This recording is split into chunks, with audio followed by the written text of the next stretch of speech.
We're live, guys. We're live. We didn't expect. Some of us are dead inside. Some of us are dead inside. Live is a word. Did we expect this to be our last show? Our last meaningful show? Kinda. The last show of the season. Maybe. Possibly. The Celtics. I don't know.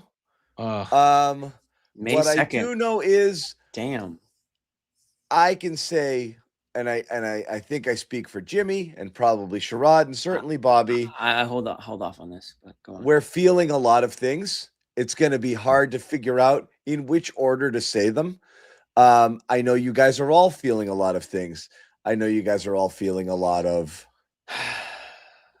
crazy, emotions. Having some crazy thoughts and emotions. Yes. So therapists are not working right now, so this is the best everyone's going to get. This is the best we're going to get. This is it. We're going to hang out. Yeah. Might this end in a total crash out? Might it begin in a crash out? Yes. There's going to be swings. We're going to say some stuff. Mean things will be said. Please don't take it personal. Yep. I'm going to say a few things. I'm sure we all will. And that's part of it, right? We have to get it out there. Celtics lose. They lose. And they're Series out. is over.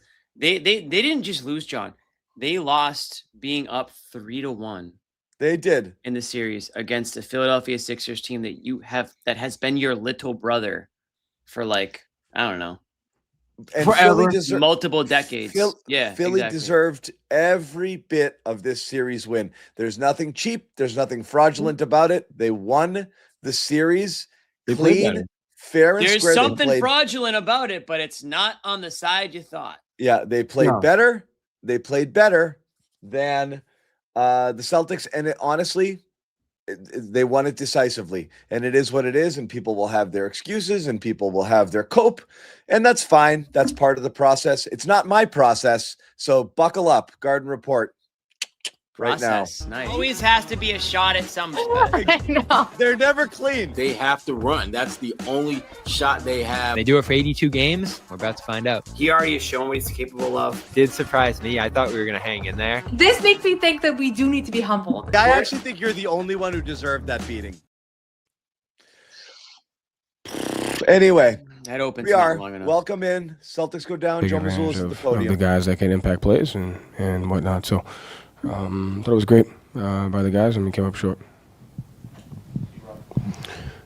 Joe, what did you see from your group down the stretch there in the fourth quarter? Yeah.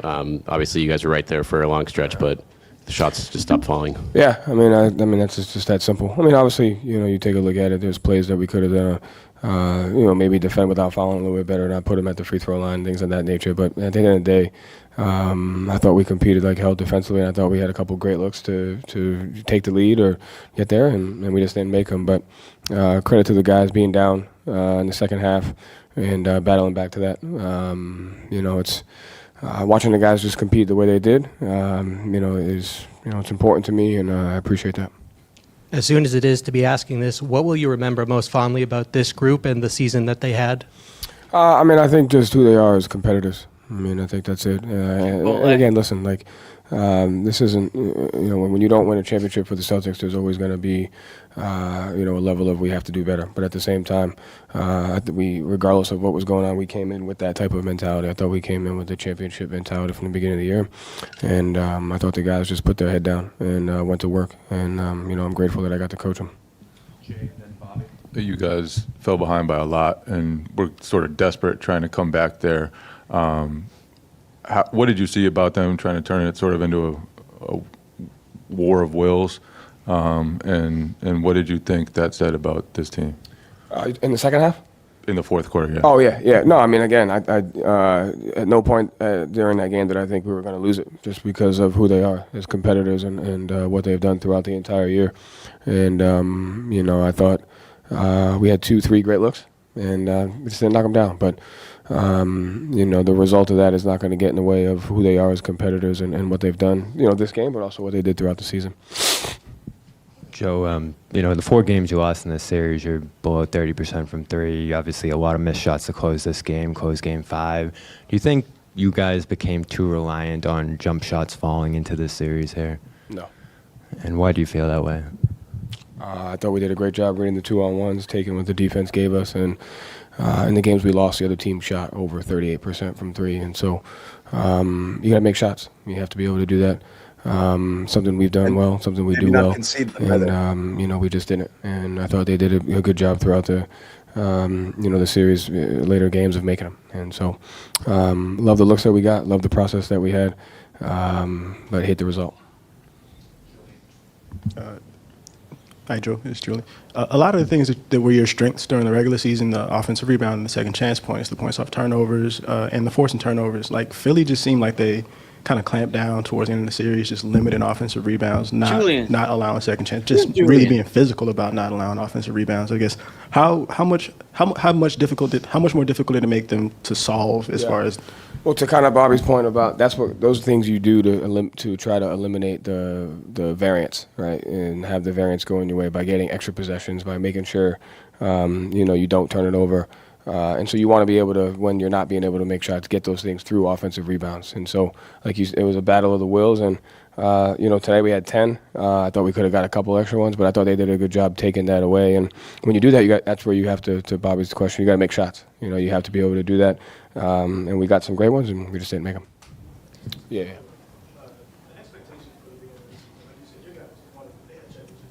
Yeah.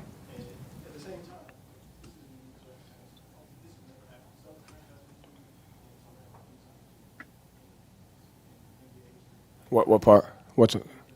Oh, yeah.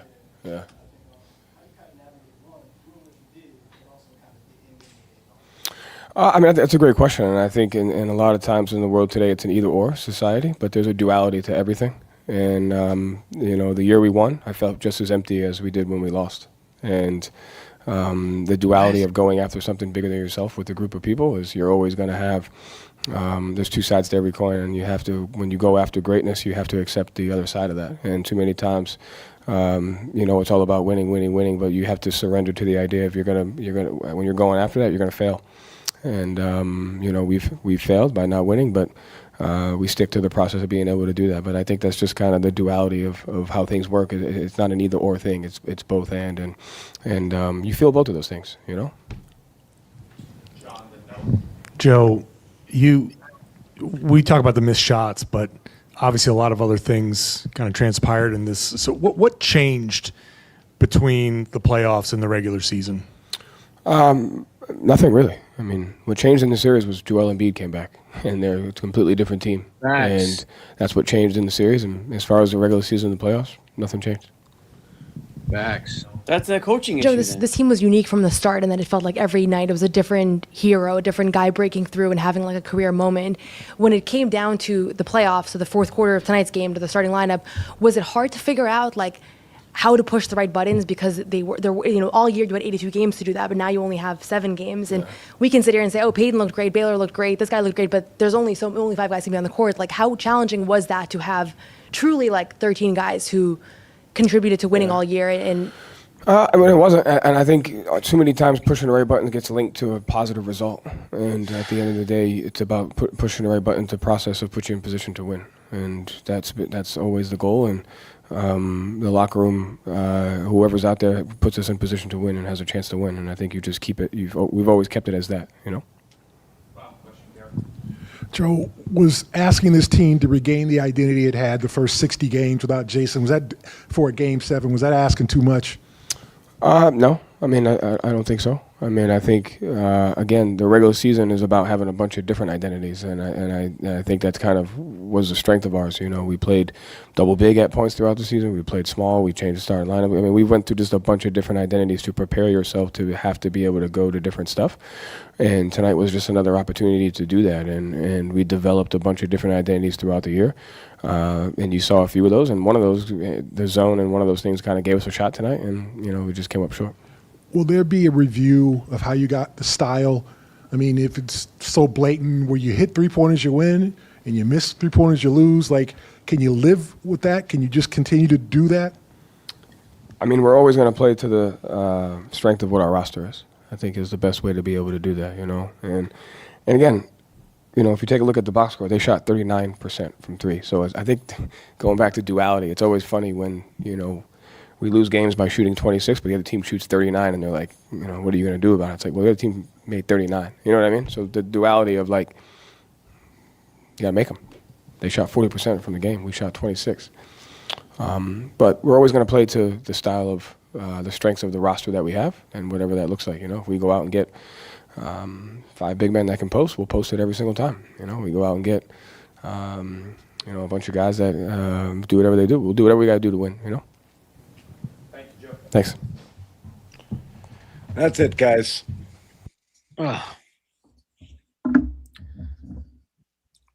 That's it. Oh, boy. That is that. Joe Mazzulla.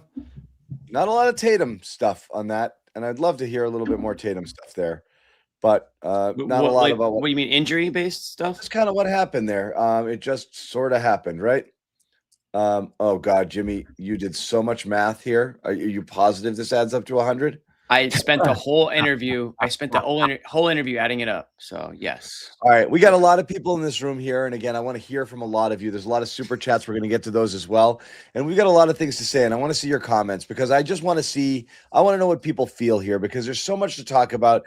I do want to talk a little about just the game itself before we get into full postmortem on this team, this season, what transpired, blowing this lead, what the whole season was about, whether or not we feel good about it or whether we think that it was just, a missed opportunity to soft tank as many of us felt, a missed just fool's gold, whether or not you're encouraged by what you saw.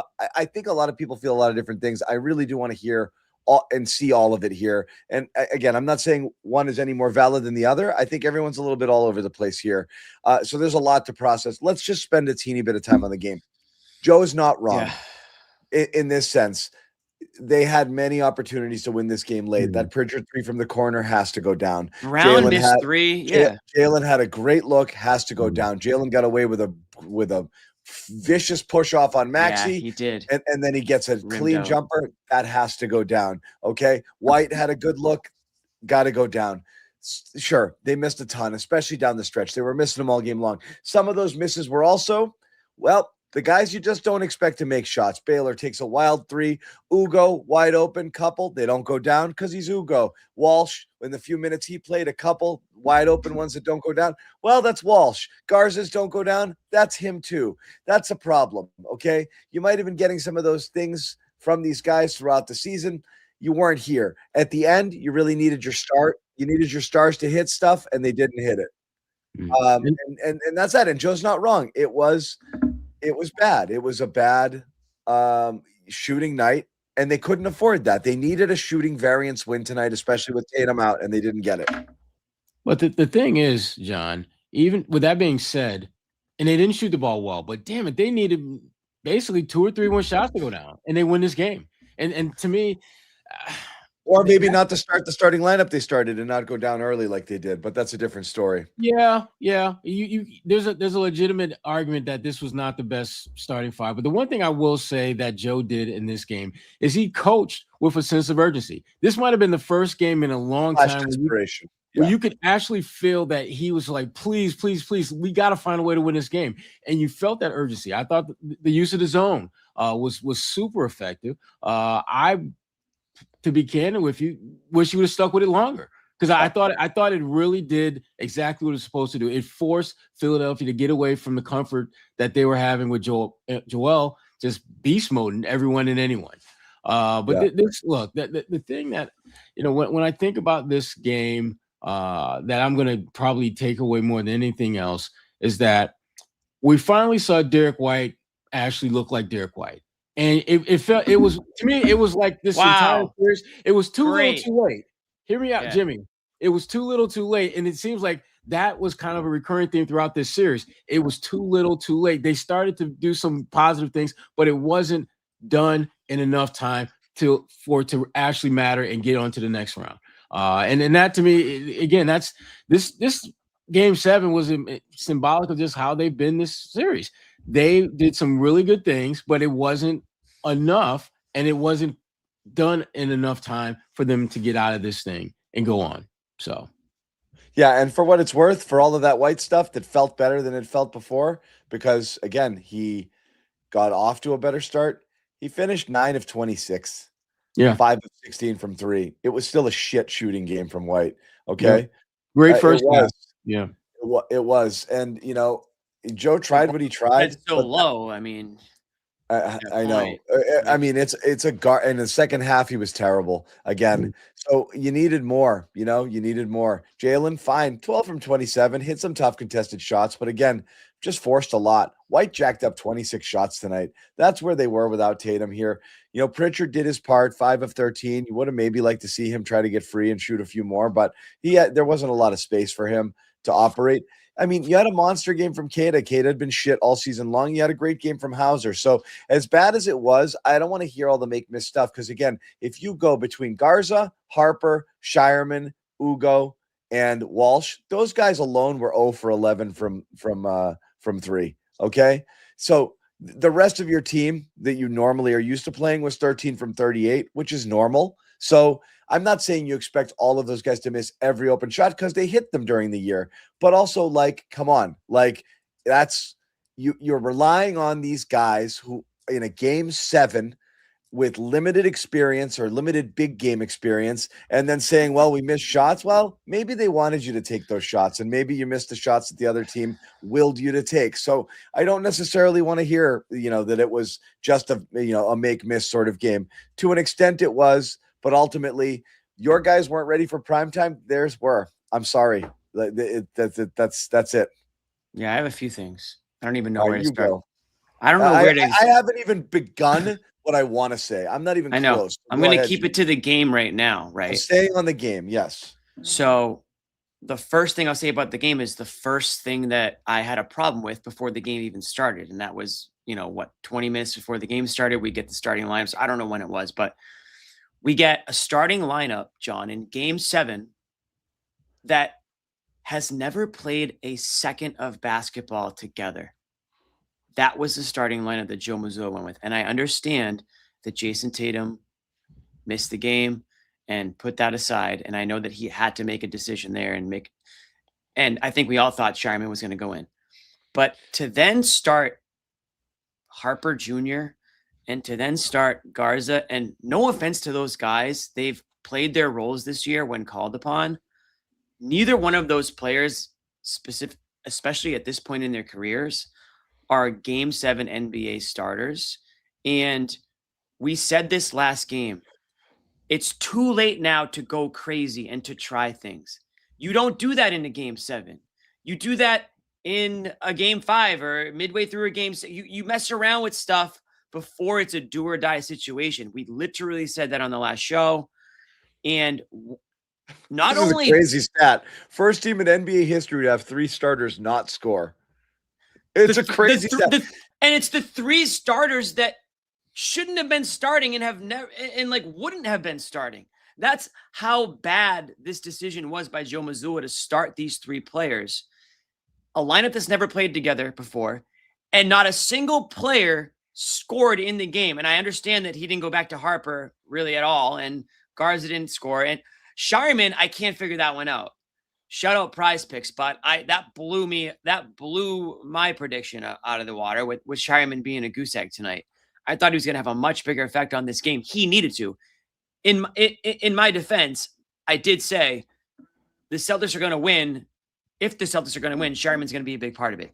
They didn't win. I guess technically they still could have won without him being a big part of it offensively, but they didn't. That to me, John, that's where I start with this is just going so far out in left field with things. We wanted some adjustments. We wanted some in-game feel. Make the switch sooner. The one guy he probably could have, I'm not going to say he should have benched Derrick White. I'm not going to say Derrick White shouldn't have started, but Derrick White was a player all series long that he needed to act faster on in terms of yanking, and he didn't. Derrick White had a more when you had Tatum, absolutely. If you were when Tatum was there, really you had no choice once. Of course, but point being, they made all these changes around Derrick White, and I think Derrick White was one of the reasons why he lost this series. One of the big reasons. Legitimately insane decisions by Joe. Everyone's like, "Whoa, you wanted adjustments?" No, we didn't want desperation. We made it very clear the type of adjustments we were looking for. I threw this comment up because it's really interesting, and it's not something that's like I'm not going to say people can't understand, but it's something that logically seems silly, the idea that Tatum hurt you in some way. But it is interesting to at least talk about Tatum coming back once again made them a Tatum-centric team, you know? And when Tatum went out, it's almost like the team that won all those games without Tatum had no idea how to play basketball together anymore. Because you do wonder, had Tatum just in a singular game, had Tatum never come back and they were in a game 7 with Philly with this crew, would you have had an overall better performance? And I'd have to think the answer is probably yes. But they changed back because obviously you're going to accommodate your best player coming back, and they did. And that's what gave them the ceiling of potential finals team. But without Tatum, these guys that had won all of these games last year looked like gap year Celtics. This did not look like a tough team or a tough out or a particularly good team. It looked like a totally discombobulated team struggling to score with no real identity. It was just a team that hoped the threes would go down. That's who they were. That's what this team was. Yeah. So Sherrod, you go. No, I was just going to say that the odd thing about this was that when you knew that Tatum wasn't going to play, why wouldn't conventional wisdom tell you that since we're going to have to finish this thing without him, why don't we go back to the guys that got us here when we did not have him? Like, why don't you do the exact Shireman, Hauser, Brown starting lineup you had before? That was the one thing that of all it was so obvious. Yeah. I mean, it seems like that's something you don't even need to really think about doing, right? I mean, you've built this team up to win without Jayson Tatum. You bring him back. He's able to help you win. Now he's gone. Guys, so what do you do? Understand. You guys are not understanding this take, and I honestly don't have a lot of patience for it tonight. I don't. Nobody is saying the team is better without Tatum. The team is better with Tatum, but they stopped playing. This did not look like the team that won all of these games and was a 2 seed before Tatum returned. That's undeniable. It's undeniable. Okay, so save it. I don't have patience for fanboy bullshit tonight. You guys did it all season long, and I just don't have time for it. Don't say something mean about the guy I like because it'll hurt my feelings. Enough. Seriously. It's a legitimate thought and take that this team did not resemble the team that had won all of those games, played their asses off, moved the ball, and looked really, really tough before Tatum returned. They were a 2 seed before. No one is saying Tatum made them worse, but this team tonight looked nothing like them. Fact, right? Fact. Right. Nothing like that team. Yeah, they didn't look like the team pre or post. Nothing. Tatum. And put it on Joe if you want. That's the problem. He did. Put it on Joe. I don't care what you do, but put it on. They didn't. They definitely didn't. And I want to say, I'm not blaming Tatum for the Celtics. No, it's not. They could not possibly get to the finals without Tatum. Tatum going down cratered their season. These are all true, guys. Without Tatum, they were doomed. But they literally lost their way. They had no idea. Specific comment from the commenter. Yeah. I get the premise, but I think the wording isn't exact. Like Tatum coming back didn't screw the Celtics. I think that it's on Tatum. Tatum should be able to. Let me put it this way. Put it on Joe. Tatum should be able to come back, and the Celtics should be able to continue their success. It may not have to look the exact same way that it did look, but when you bring a top 5 NBA player back, arguably to the league or to the team, the coaching staff, the teammates, you got to figure out a way. It's not like it shouldn't be that difficult. Like just figure out how to incorporate this amazing, talented all NBA player into what's already working, and let's ride this thing as far as we can go. So Tatum coming back didn't screw the Celtics. The Celtics not being able to figure out how to incorporate Tatum screwed the Celtics. And that also goes back to Joe, for sure. Absolutely. And the other thing, that was my adjustment with Joe is that was my next point. And you guys lost. Go ahead, Jimmy. Yeah. That was literally going to be the next thing I said. And Joe Mazzulla actually said it in his press conference tonight, which I was actually baffled to hear him say it. He just admitted the reason we lost is because Joel Embiid came back.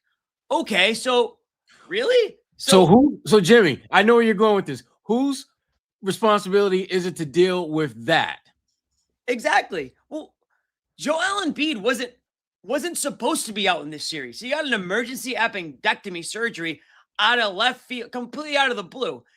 You could have had to deal with him from the start, and that would have been completely normal for that to happen. Yeah. So don't tell me that this was unprecedented. This was completely crazy that this guy that came out of nowhere, we just had no answer for him. Joel Embiid is not new to the league. You've had success against him in the past. The same Celtics team has beaten this Sixers team with Joel Embiid on it year after year after year. So don't just say, oh, well, the difference is Joel Embiid came back. Figure it out. Like that was a crazy, that was the worst thing I heard in that press conference from Joe Mazzulla tonight, was him just tossing it up to Joel Embiid coming back into the series. Figure out a way to limit him. He's a one-man wrecking ball. I mean, I just can't, that really bothered me to hear that. And it almost felt like just, oh, well, yeah, of course we lost. Joel Embiid came back. What the hell are we talking about? The Celtics are a 2 seed. Yeah. You've beaten Joel Embiid over and over and over again to the point where he's even admitted it. So what's all this? Oh yeah, Joel Embiid came back. Of course. I mean, and what's amazing about Embiid is he was so clearly the best player and flipped the entire series. And again, you lost 3 of 4 games with Embiid playing. Okay, so that's it. I'm sorry.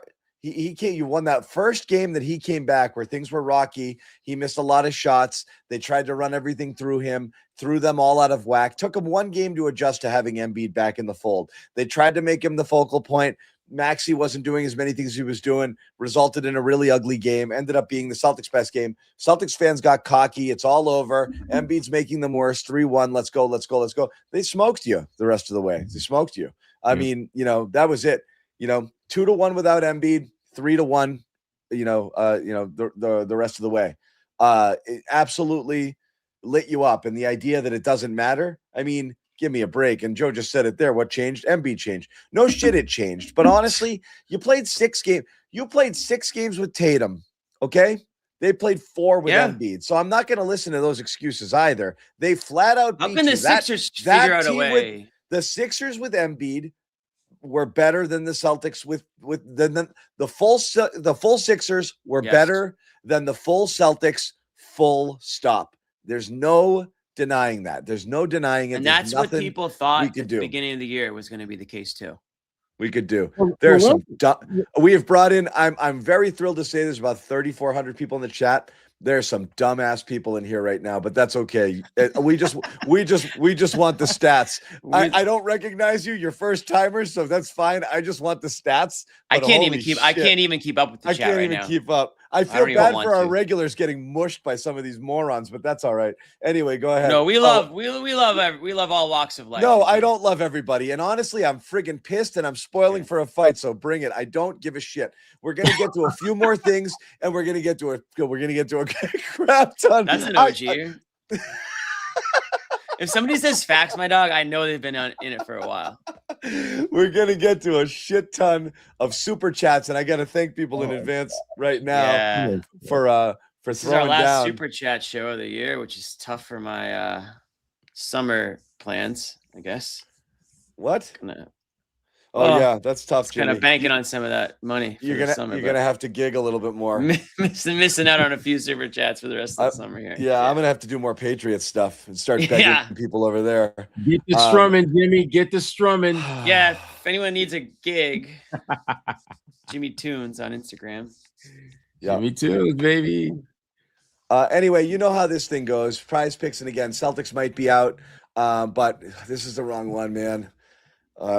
It's official partner of the NBA. No, that's fine. Official partner of the NBA here. So again, NBA playoffs will roll on whether or not the Celtics are here, and they're not. They're not here anymore. There's nothing you can do, sadly. But we're here. We're here. So Prize Picks rolls on here. So check it out. You know how it works. Team picks. Absolutely. 2 to 6 player stat projections. If you want to go solo, that's fine. We're not going to do our picks now because it's too depressing. We'll do them a little bit later in the show. But again, jump in, sign in, more or less, same sport, different sports, doesn't really matter. whatever you want to do, mix and match. I went heavy on the Celtics today, and I got mine in before Tatum went out, expecting he would go out, which means they hadn't been adjusted yet, and I still missed. I missed because Garza and Shireman did nothing. But that's not your fault. Anyway, check out PrizePicks. You see it right there. Download the app, code CLNS, play 5, get 50. Once again, download the app, play 5, get 50 when you play PrizePicks today. Let's get into it. And again, we got a lot. We're not even close. Buckle, get comfortable. We're not I don't have to work tomorrow. Close to saying the stuff we want to say. We're not even close, but I have to rifle through some super chats. We're going to let you guys say what you want to say first. So let's go for it. G. Morlowski, I hope all the season made this gut punch worse. It was always a gap year. You think? Oh, God. Don't say that. Don't start. Oh. Don't say that. I got to take a walk. But they had us all hypnotized to believe otherwise. I might go take an edible. I gotta take all my nighttime edibles now, and if they kick in, they kick in. I can't wait till the end of the show. That's how I feel. Nothing I can do. This was a big reveal and disappointment, historically bad. I think this nails it. I actually think we can end the show on this. Yep. This is the exactly correct take. And how much you Jalen's like up. this We'll team. get to more. How will losing a 3-1 playoff lead reshape the way you look back on this, if at all, and how do you want to reflect on this journey? Great season. Obviously, it didn't finish the way we would have liked.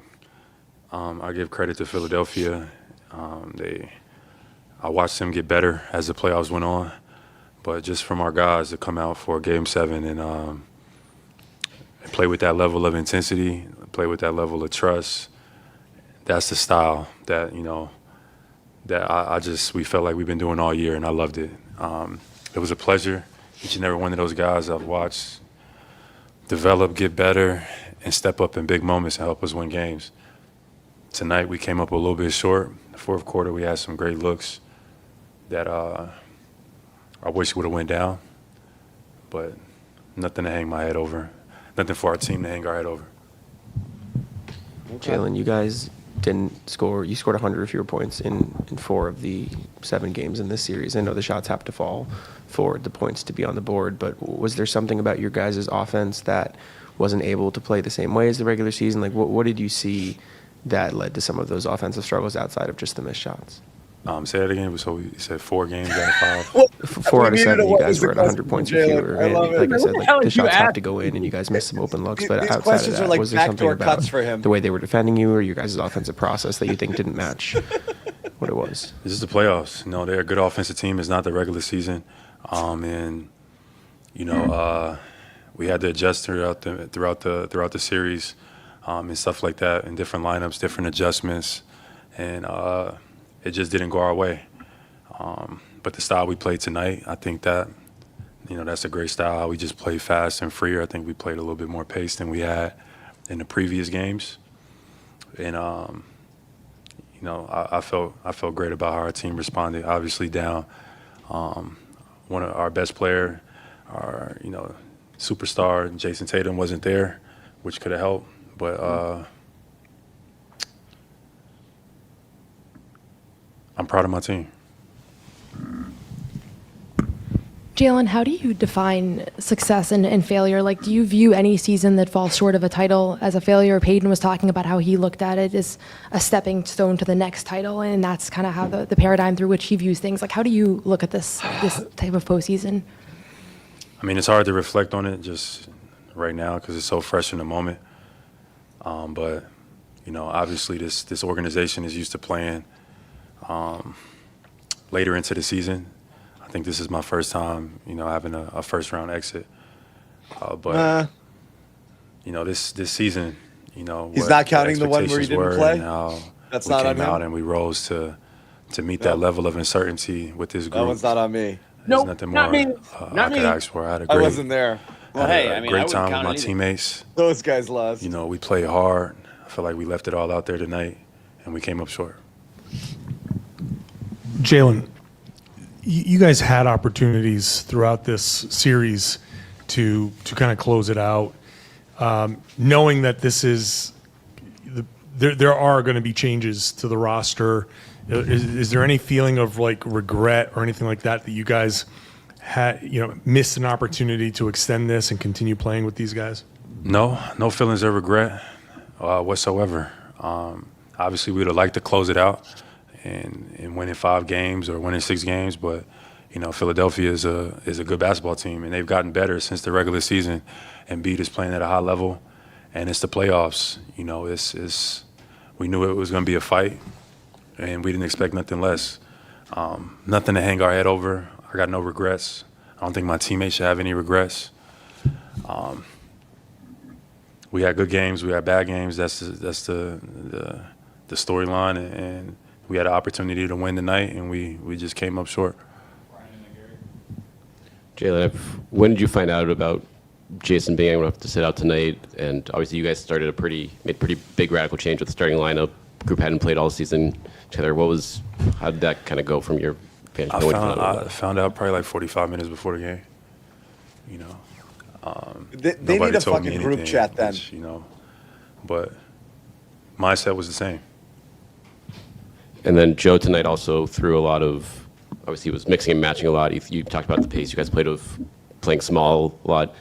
Do you wish you guys kind of tried that maybe a little earlier in this series of just going small? Obviously, with Embiid back, he seemed to just change the complexion of the series. Yeah, I mean, it was tough. Embiid put a lot of pressure on us, like on all our bigs and our guards. Like, we didn't really have an answer for him. We tried a bunch of different things, and he's a big body, and he just, he also was flopping around. He got some extra calls and stuff like that, and they rewarded him for that. But, that's the league that we're in. So, I mean, that's all I got to say. Jaylen, you had said earlier about the gap, like, this was a gap year. Like, you kind of used that as kind of fuel. Is there a level of maybe not regret but disappointment that you guys couldn't build on what you did in the regular season? And do you guys in the future have to change maybe and tweak the style that you play? Gary with his threes. To maybe get farther? Mm-hmm. Tonight, I wish we played that style and trusted that style more. Get the last laugh. Even throughout the playoffs, even through wins and through losses. Obviously, it's not always the easiest decision, but I wish that style for our team was how we empowered the rest of our group. And you saw tonight how everybody came out and they played their tail off. I wish we trusted that more.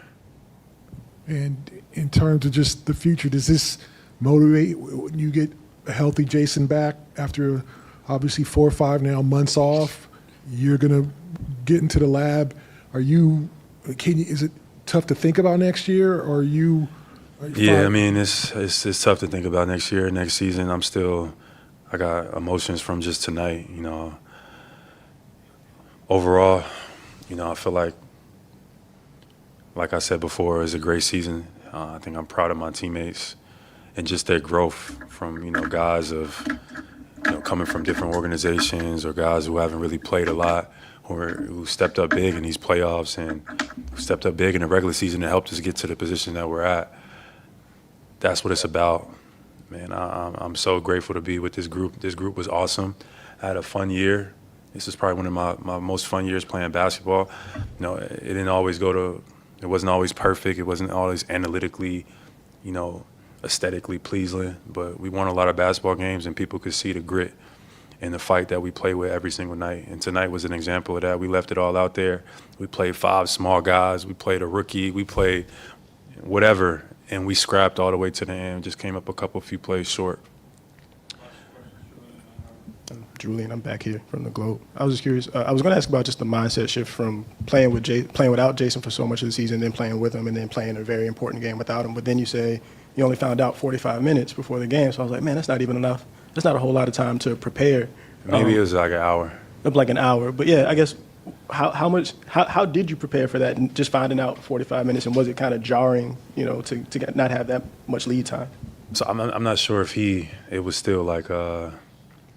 I don't know if he was still considering playing, but I honestly, I didn't look at my phone today. Maybe somebody let me know. I wasn't paying attention to nothing. I was just focused on the game. So Once we started getting ready for the game, then I realized that, JT was out. But, my mindset was on trying to win the game tonight. I wasn't looking at my phone and ask nobody for nothing. And my mindset was come out and win. And we came up short. Jaylen, this was a really, over here on your right, really unusual series in a lot of ways, including the fact that the Sixers came into this as a 7, so this goes down technically as an upset, but that's a team with Joel Embiid and Tyrese Maxey and Paul George. How would you describe the challenge of playing that team, and did it feel like you were playing a team that came in as a 7 seed? Yeah, I don't feel like there was a traditional 7 seed. I think that Paul George was playing at a high level. He was shooting the ball, for someone who just had his 36th birthday. He had a very efficient series, and he was very effective against some of the matchups that he was in. And then Maxey was just doing what Maxey had been doing all year. And then Embiid made the significant difference. Like, we just didn't really have an answer for Embiid in the games that he played. He just was a problem for us. And obviously, we didn't know if he was going to be able to play because of his appendicitis or whatever you call it, but I think that made the difference. But give credit to Nick Nurse, give credit to Philadelphia. They got better. They've gotten better throughout this series. They playing good basketball right now. Defensively, I thought they were very, very sound. So I give credit to Philadelphia. And there you have it, Jaylen Brown wrapping it up here. A lot of people were a little not happy with some of his comments here. Was there anything that he said there that kind of hit you sideways, guys? I mean, just saying, like, good season, everybody. Nothing to be upset about. Nothing to be this. Nothing to be that. It's like that wasn't really the mindset. What, like, don't expectations they changed for everybody else, didn't they? I mean, I know people are walking it back now. But yeah, look, that's the rule, Jimmy. We didn't set the ground rules at the beginning of this, and we probably should.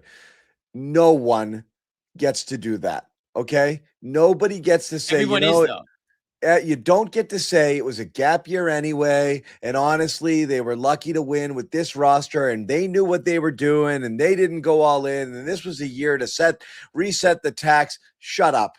Right. Seriously, they were betting. When Tatum returned and they had played at the level they played without him, they became betting favorites, and honestly, many pundits' favorites to at least advance to the finals. The expectation changed. Don't do it. That's what we did. We said it was a gap year, and you made fun of us for it, okay? All of us who said this is a gap year. And we said management has decided it's a gap year. Every game they mocked it. Sean Grandy. I love Sean, by the way, but oh my God, the opportunities to say, look what they've done in a gap year. Look, people went, another win for the gap year Celtics. And again, I'm sorry, it became a rally cry, which is how stupid were people to call it a gap year, which means you can't call it a gap year now. You've relinquished that right. Okay. You gaslit yourselves, or you were gaslit by others to believe otherwise. And it ended up being different. It wasn't that. I'm sorry, but it wasn't that. This was a team that management punted on at the beginning of the year. Mm-hmm. And they told you they did. And they did it again in the middle of the year when they slashed payroll to get not just under an apron, all the way under the tax. And what did you get for that? 0-minute Vucevic in Game 7. Well done. Don't tell me it was a basketball trade. Just take the L on that stuff and move on. It was a gap year, and we should actually be celebrating it because they did go above and beyond. They weren't supposed to be this good, and they did it. So this is why I'm going to come back around. I'm not mad at Jaylen or the players or anything like that. No, he's right. This was not supposed to be this, and it was this. Like, they really outplayed expectations. They did it by playing hard. Like, this is a really likable team. I got no hate or no smoke for anybody on the Celtics. Look, when they get into the playoffs, you want stuff to happen. You get really pissed off when your best players don't perform. So you're gonna, that stuff's coming out. But like, These guys worked there, busted their. They're one of the only teams in the entire NBA that brought effort and energy every single night. They played hard, different guys, unexpected heroes, just all season long. And they did this. And then they got their best player back. And in short order, he started to look like something that resembled his former self, to the point that you truly believed that they could get there. Don't start doing the gap year stuff, guys. It's a disservice to you and to the rest of us to move the goalposts back over and say it was a gap year anyway. So those are the rules. Jimmy and I had set them in our minds in our text threads before. No one's doing this now. Don't do it. Don't do it. Go ahead, Sherrod. No, the one thing that none of us could have anticipated or frankly saw coming was the Celtics throughout the regular season just outworked team night after night after night. And because we didn't see that coming, we also didn't see coming that once you get to the playoffs, guess what? Everyone's fucking working their ass off. So now the one superpower that was the thing. Yeah. Completely off the table. So now it becomes a matter of who has the most talent. And when you have Joel Embiid, you have All-Star Maxey, you have Paul George, 36 years old, playing like he's 26 years old. Yeah. There are very few teams that core is not going to overtake. And those are some of the things that, again, we completely missed the boat on that. And so for the Celtics, this is, frankly, you had an opportunity to steal this series. If you were able to get Tatum out there and move on, because as Jaylen and I think Joe pointed out, the Sixers were getting better because their best players were getting better, and you didn't have the benefit of outworking teams. And that's, again, great regular season. You can win a lot of games that way, but it's not going to get done in the playoffs. Yeah, and I'm going to throw this one up here real quick, too. I'm seeing a lot of this stuff also. Joe's the one who changes rotation in the playoffs. They always change in the playoffs. Every single team in the NBA shortens their rotation from 10 and 11 to 8 or 9. Everyone. That wasn't Joe's issue. It was playing. Not playing Hugo Gonzalez 7 minutes is not the reason they lost. Yeah. It's not recognizing in the moment that certain guys might have not had it and being able to adjust and make hooks. He was really stuck on what he was doing, waiting for the numbers to play in their favor. I think Joe's stubbornness by sticking with whom you can change the rotation out. Absolutely. But most people don't go 10, 11, 12 deep. You settle on your guys and you get there. It's just too many guys were underperforming and he never changed them out. He didn't read the moment where Vooch is killing us here. If I'm going to go with a big, I got to go Garza or I got to go small. And honestly, I need Pritchard's offense. What am I doing sitting him here? Like this, no one else can generate shots. He was slow to recognize some of that stuff. And I think that definitely hurt him for sure. And again, people will talk about philosophy. We'll talk about threes. I don't know how else this team was going to beat you. They didn't have guys who could win one-on-one matchups all series long. So unless you are able to, jack a bunch of threes and win the shooting variance game in the playoffs, it was going to be difficult against more athletic teams that were trying it out. We're going to bring in Bobby Manning in a second here, but Bobby, before we get your takes, we're going to listen to we're going to get a few super chats in here. We've got 80 plus super chats right now, and it would not be cool to not get to some of them here. We're going to try to get to all of them. Of course, anybody out there who wants to subscribe or who wants to send us a super chat, that's divvied up among the hosts. Jimmy needs an off-season golf fund. I need something. I got to eat. I got to eat. So keep them coming. We only got to one last time, and then Jaylen stepped up to the podium. Let's rifle through them. You did this before I gave my disclaimer, so I'm not going to get mad. One. Tough L, it's a gap year. Nope. Classic Canadian take. Nope. Classic. Too nice up there. Do it. To the chat. Tell me how major changes with the new salary cap. You have to win through the draft, not free agency. Team exceeded my expectations. Okay. But everyone thought they were going to the finals. So come on. Let's be honest. Evil John won. I did. Yeah. We'll keep it moving. But the good John is really bummed out we're done doing these. I really am. So that sucks. I wanted a Knicks series. I wanted another round, even if I thought, whatever was going to happen. That's a bummer. Joe's mom. Make or miss league, huh? There's a certain guard we traded I think could have helped. Can't believe Joe didn't play this brand earlier in the season. Thanks for a great season, folks. Great memories along the way. Thank you, Joe's Yeah. mom. Thank you, Joe's mom. Thanks, Joe's mom. It might be Joe's mom. I think she's watched before. Anyway, I've said this a bunch. Number 2 record, beating bad teams. Yeah, bad teams, teams sitting stars, teams not trying. Again, probably without Tatum, this was 40-win talent winning 56 games. It is what it is. Yeah. That's what they did. People are right. They overachieved, but you don't get to say that now.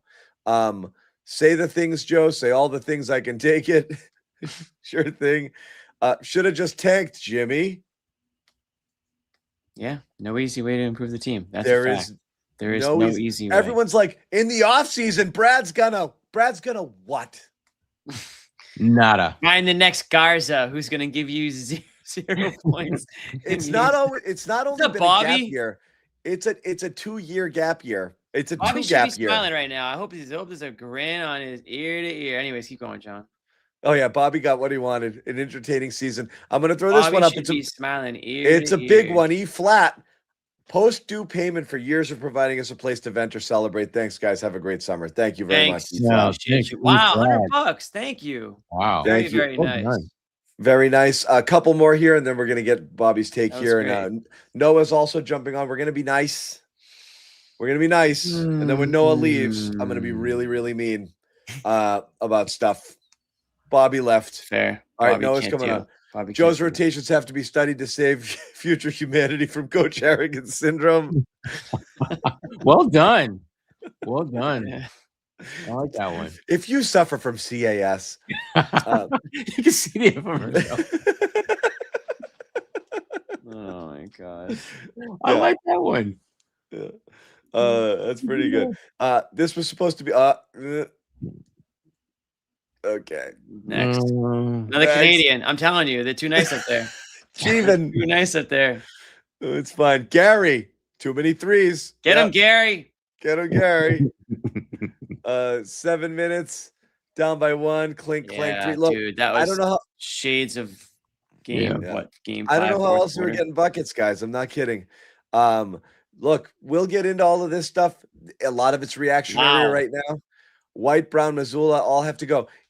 I don't know. No, I don't 2 know. have to go. They're telling you, John. You got to get rid of 2 and you keep 1. Oh, I have to go. Oh No, You no. don't want me. You don't want me. No, That no. was This is it. between I know DY what they're asking. Meaning I Okay. have to decide. Oh yeah, you have to decide. Yeah. Yeah, Jimmy and Sherrod have to go. I'm out. Deuces. See you later. We're done. Yeah. Traded for Vooch, but started Garza. Doesn't start Pritchard. JB, great regular season. There's a Greek guy looking to take your spot, and his name is not John Zanis. We're gonna get a lot of that in the next couple months, aren't we? Everyone, Mhm. I'm sorry, suckers. You got all summer to learn Greek, or else I'm taking over this beat. I'm telling you right now. Okay? It's all Oh, my over. goodness. It's over for all of you. We'll get to more of these. Should have tanked. I told y'all. Yeah, Oh. you said it. You said it. Anyway, we're going to get to Bobby and Noah, provided they're not doing a mic check because that happens sometimes. No, they're I just wanna scrolling. make I sure. can see them. They're both scrolling right scrolling now. and they're texting. Are they texting each other? They don't even Or have are they, earpieces. are they in, ready do to come on? They might be ready to come on. Now they're reaching for the mic. Nope. No, they're not. All right. When I see microphones in hands, I'm going to Bobby and Noah. I need ready positions. Oh, there they are. Look at these guys. Ready. I All love right. that.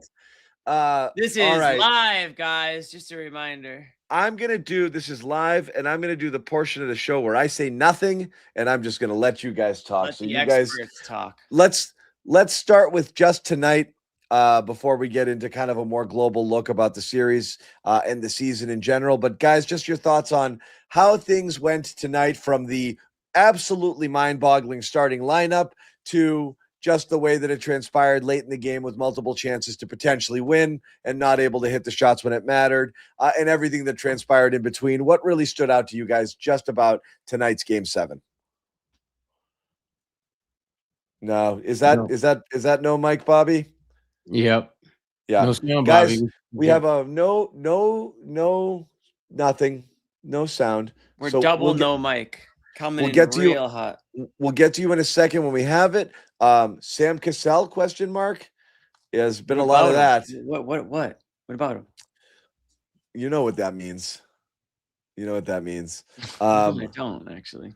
Yes, you do. Okay, those guys are good. This will be our last one. We're going to get back. We got about 55 more super chats to get to. Team We don't didn't get deserve to win all, at do we? all.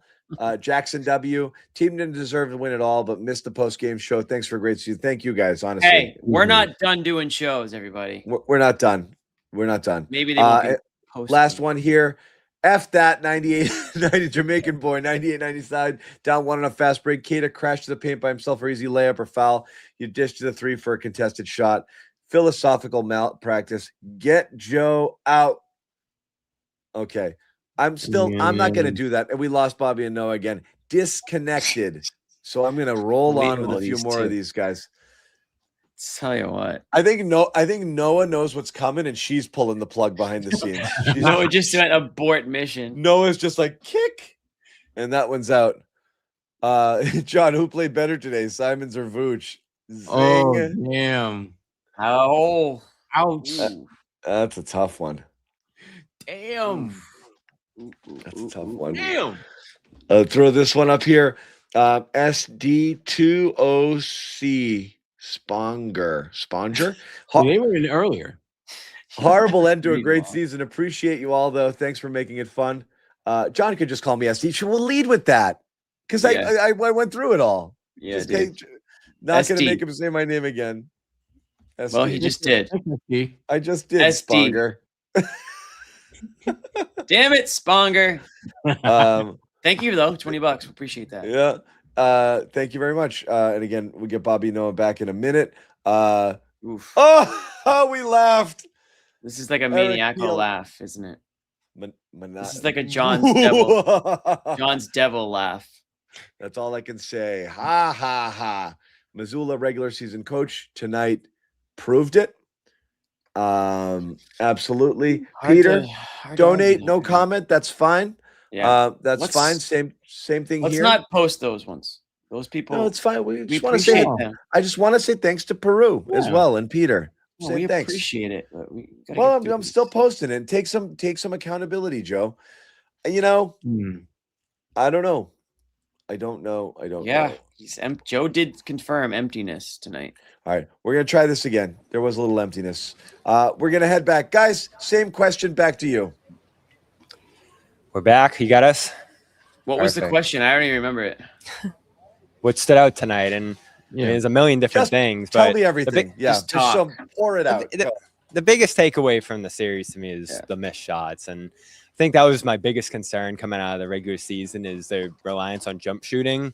And 2 games here. And obviously unique circumstances here with the 5 guys on the floor having to pretty much play the final 14, 15 minutes of this one. Missing, 8 straight jump shots at one point there, at least until the game effectively ended. And then the 14 straight 10-game 5. And pretty much every loss in this series being below 30% from 3. The series pretty much swung on jump shooting in every single game. And, Joe talked about it too. Philly shooting 39% tonight. Like they, in turn, were able to hit all their shots that the Celtics conceded here. So, I mean, this series effectively became a shooting contest. There were some other nuances mixed in there, but for the second straight season, we're sitting here after a series, obviously with Tatum's injury and some other things involved, talking about Celtics missing shots and the other team making theirs. And that feels like, at least in these small samples of the postseason, what has decided their fate over the last couple of years here, and including in 2024 when they, didn't hit a ton of shots, but hit shots at a decent rate.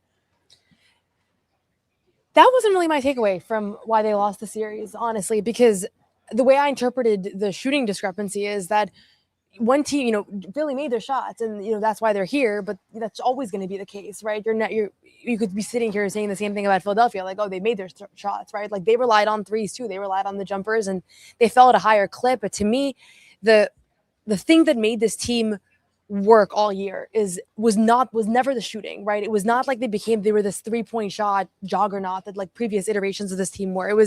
They were able to crash the offensive glass. They were able to not turn the ball over. They were always the harder playing team. Like 80 out of 82 games, they were the harder playing team. And I don't know why. I can't explain it. Maybe I will in a month, but they just weren't that over the last few games. And again, they were tonight, which is why I was like, it just felt so like relieving to watch them play the style of basketball that they played tonight. And I don't put it on Tatum because they played that way with Tatum for almost 2 months. Something between, it was really game 5 and 6. Like I think, and honestly, game 2 as well, where you go back and you look and it's just like, it wasn't the same level of intensity and effort. And maybe it's just like Philly just played exceptionally well and exceptionally hard. And we're going to watch this team beat the Knicks and go on and make a finals appearance. And that'll help kind of explain what we watched here. But I felt like they got away from the identity that made this a 56-win season. And it wasn't like last year I was like, yes, they missed shots against the Knicks. It was wide open threes. The same guys that had been hitting when cold. Like, I don't know, maybe that's not the correct analysis, just my feeling right now. Like it felt to me more about some of the guys that weren't on the floor. We saw those guys tonight. I really like Nikola Vucevic as a person. I think that he gave them another element here. I think wasn't a fit to me. He didn't fit that style. I mean, he wasn't a part of the winning this year, right? He wasn't around for it. And to no fault of his own. I mean, he showed up in February and he missed a month with a broken finger. And then they tried to make it work with him in this playoff series, and it never really felt like they were able to have the identity that gave them 56 wins while also having him on the floor. So I don't know. It just felt like they moved away a little bit from what worked. And you heard Jaylen talking about it a little, and it's a little bit vague what I'm saying right now, because it's not like they didn't play hard. It's not like they didn't try, but Philly was able to take away the things that made this team special. And maybe that's just the way that when you go from a regular season try hard team to the playoffs, you lose that edge. And like, that's just what it is. Because everyone's trying. That's kind of everybody's trying, right? Can I ask a that tough was my question? fear, Noah, and I will say when we did our predictions heading in, that was exactly what I'd said. Is in order to be fully sold on this team as a championship team, and again, all of us predicted they were going to get past the Sixers, but I thought it might be challenging and I wouldn't be sold until I saw a few games to get a sense of, hey, when the other team has its guys and is going at you just as hard as you went all year, because again, that's the biggest credit to me to the Celtics all year is, and I still believe without Tatum, it's a team that probably was closer talent-wise to what many of our predictions were, a 40-something win team, that won 56 games and was on a 56-win pace even before Tatum returned. But they played so friggin' hard. What would happen when you faced it as well in the in the postseason? And you saw people are complaining, why didn't this guy play? Why didn't this guy play? Well, the type of success some of these guys saw in the regular season, they might have had a harder time seeing it in the postseason. And tonight's a perfect. We didn't get enough of an opportunity to see it, John. You didn't, but tonight's a bit of a snapshot. And again, that's why I'm going to come back and hit on the first quarter, which I think honestly lost in the game. And I don't know that enough's being made out of this. You can't throw away the first quarter in a friggin' game 7. You can't do it. But it was a tie game with 4 minutes to go, though. Insane. But yes, what would it have been if he didn't do that insane starting lineup and piss away the first quarter? That was crazy town. So, but again, you put people in a position that maybe there's a reason why people shorten the bench and shorten rotations. Maybe there's a reason every coach in history has done the same thing, that guys don't play 10, 11, 12 guys in the postseason because they really shorten it to the guys they absolutely think they can trust, because you can't waste 3 and 4 and 5 minute spurts in the playoffs in critical must-win games by seeing whether a guy's got it and then going somewhere else. Like that's what most coaches don't do that. But hold on, Jimmy wanted to jump. Jimmy wanted to jump in here too. Sorry, it's okay. No, go on, Bobby. I don't want to. I was going to say the problem is that you put these guys in 4 or 5 minute positions to figure it all out in this game here, and then get away from them and play the starters the final 15 minutes of this one, rather than throughout the course of this series, experimenting, sprinkling. I mean, you never used Hugo Gonzalez before this game, and then he's playing 12, 13 rotation minutes. Garz is out there for 2, 3, 4 minute stints at a time because of the Vucevic thing. Like, Harper, that one's tougher to explain in this one because he was never really part of this postseason rotation at all prior to this, and limited stints in the regular season. So that was a big surprise to me, him ending up in that starting line. But if you were just going to go with Garza and Shireman in Tatum's place, like that makes sense to me. But let's be real, guys. I mean, before Tatum came back, you had Joe had locked his rotation. When Tatum came back, Ugo was the odd man out in the regular season. So the idea of clamoring for Ugo in the playoffs to play significant minutes seems a little bit odd. I mean, Shireman was big. It doesn't matter who it is, though, John. It's one was guy. struggling to get 10, 15 minutes. Ultimately, what you had to do is recognize, maybe Joe needed to recognize sooner. This will be my criticism here, is I don't like what's going on the floor with this guy, so I'm going to try someone else completely. Like if the interchangeable parts, instead of Hauser, I'm going Shireman. Instead of this, I'm going Pritchard. But with guys you trusted, the idea that he was going to go deep into his bench, I think was I don't think that was necessarily it. So pulling it, going into friggin' your B-sides, going all the way down the bench and pulling Harper into the starting lineup and not playing him another minute the rest of the game, bringing Garza in and basically not playing him the rest of the game too. That's a crazy ass decision to recognize so quickly that, oh my God, that was terrible. I effed up bad. And then have to chase the rest of the game. It's a horrible tone to set just in this one game. This was, we were saying last game, very strange to not experiment in game 5 or 6 with some of the stuff Noah was talking about, because in 7 it'd be hard to. And then he was like, "Oh yeah, watch this," and then just did what he did. It was bold. Baffled by it. Baffled. It was bold. Yeah, I mean, he put himself out there to get criticized, as you say there, John, or to come through and have it be a big success. But game 7, the setting here is pretty shocking to go with that. And those guys didn't make shots, and I don't know, maybe they wouldn't have made shots the whole series, or maybe they would have made shots tonight had they had more opportunities earlier in the series. We'll never know. I will say this, and I might get clowned for this take, and I don't mind because I've already tweeted it, but like, I would way rather have them gone out the way they did tonight, going to those guys that made this season what it was, than not trying it. Because driving back from Philadelphia in that 10-hour car ride, all I could think about was I haven't gotten to see the team that I watched all year over these past few games. And you gotta give those guys a chance. And Ron Harper, for as random as that felt, like what in the starting lineup, he won them games this year. Luka Garza won them games this year. Seeing Ugo check into the game brought so much life into this building. And he was good for the first few minutes. And so, listen, the one thing that I'll say, I asked Joe this question, and I don't know what to make of his answer. To me, it looked like the most impossible coaching challenge to figure out how to turn this regular season roster into a playoff roster, because you don't get to just bench Jordan for 6 weeks, right? Like you don't get to go bench a guy because they didn't get an offensive rebound, right? It's a playoff game. Like can you? I don't know. Can you do those things still? I was sitting there being like, I want more Payton minutes, but then I was like, okay, but I don't want this guy off the floor, and I want more Baylor minutes, but I don't want just like, it's easy for us to be sitting in the stands and to be clamoring for more guys, and I want this guy in, and I want this guy in, and I don't want this guy. How many people want to see? But I Hauser changed bench? my mind like 50 times throughout the last week of who I wanted to see on the court, and then when those guys were out there, I was like, actually, go back to the starters. Like, it had to have been difficult, and Joe said it wasn't, and he said, it was the process of winning and all that, but it was a very unique situation. When is the last time? And I was talking to other, like some of the national reporters covering this team. I'm like, have you ever seen anything like this? And they were like, not really. Like this was kind of a wild season. And now you're trying to figure out how to harness it against Joel Embiid and Paul George and Tyrese Maxey, who were all playing exceptional. I mean, those 3 guys were exceptional in the series.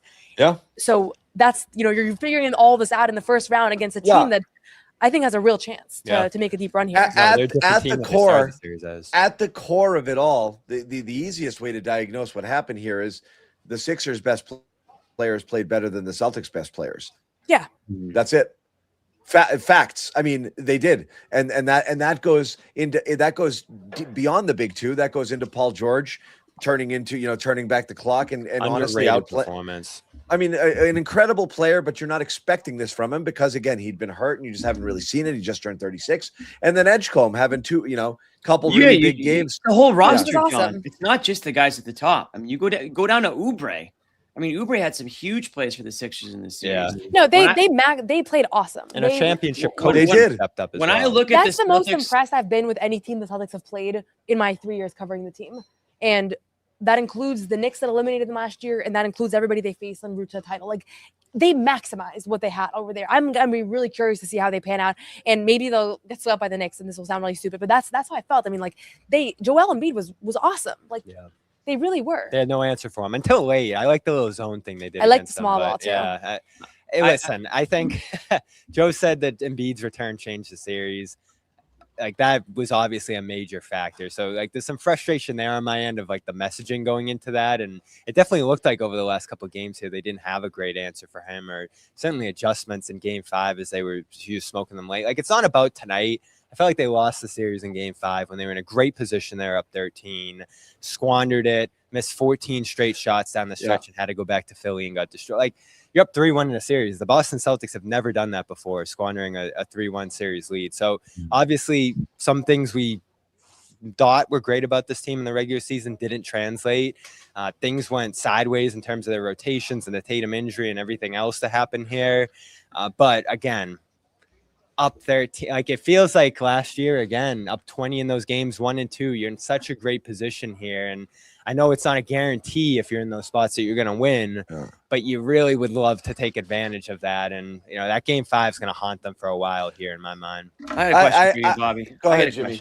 So you guys are both talking about how difficult it is to go from regular season success to playoff success, how the Celtics or how the Sixers are extremely talented, not top to bottom, but let's say 1 through 7 right now. And the Celtics kind of ran into a buzzsaw here. I guess my question is, like, if you're talking about this Celtics team and the 2 seed and all the wins that they stacked up this regular season and against a Sixers team that dealt with injuries this year, and maybe that played into a part of their seeding. Look at what Joe Mazzulla said after the game, which basically chalked it up to, well, yeah, Joel Embiid came back. You know, that's why we lost, which I don't really like that answer. I know I'm simplifying it, but that was essentially how it sounded. I'm going to use the F word to you, Bobby. Is there some fraudulence here with this Celtics team? Fraudulence? I mean, the other thing I'll say is this: the expectations were what they were to start the year. Yes. And then they exceeded them. Then we changed the expectations. Yeah, look, that's what we said earlier.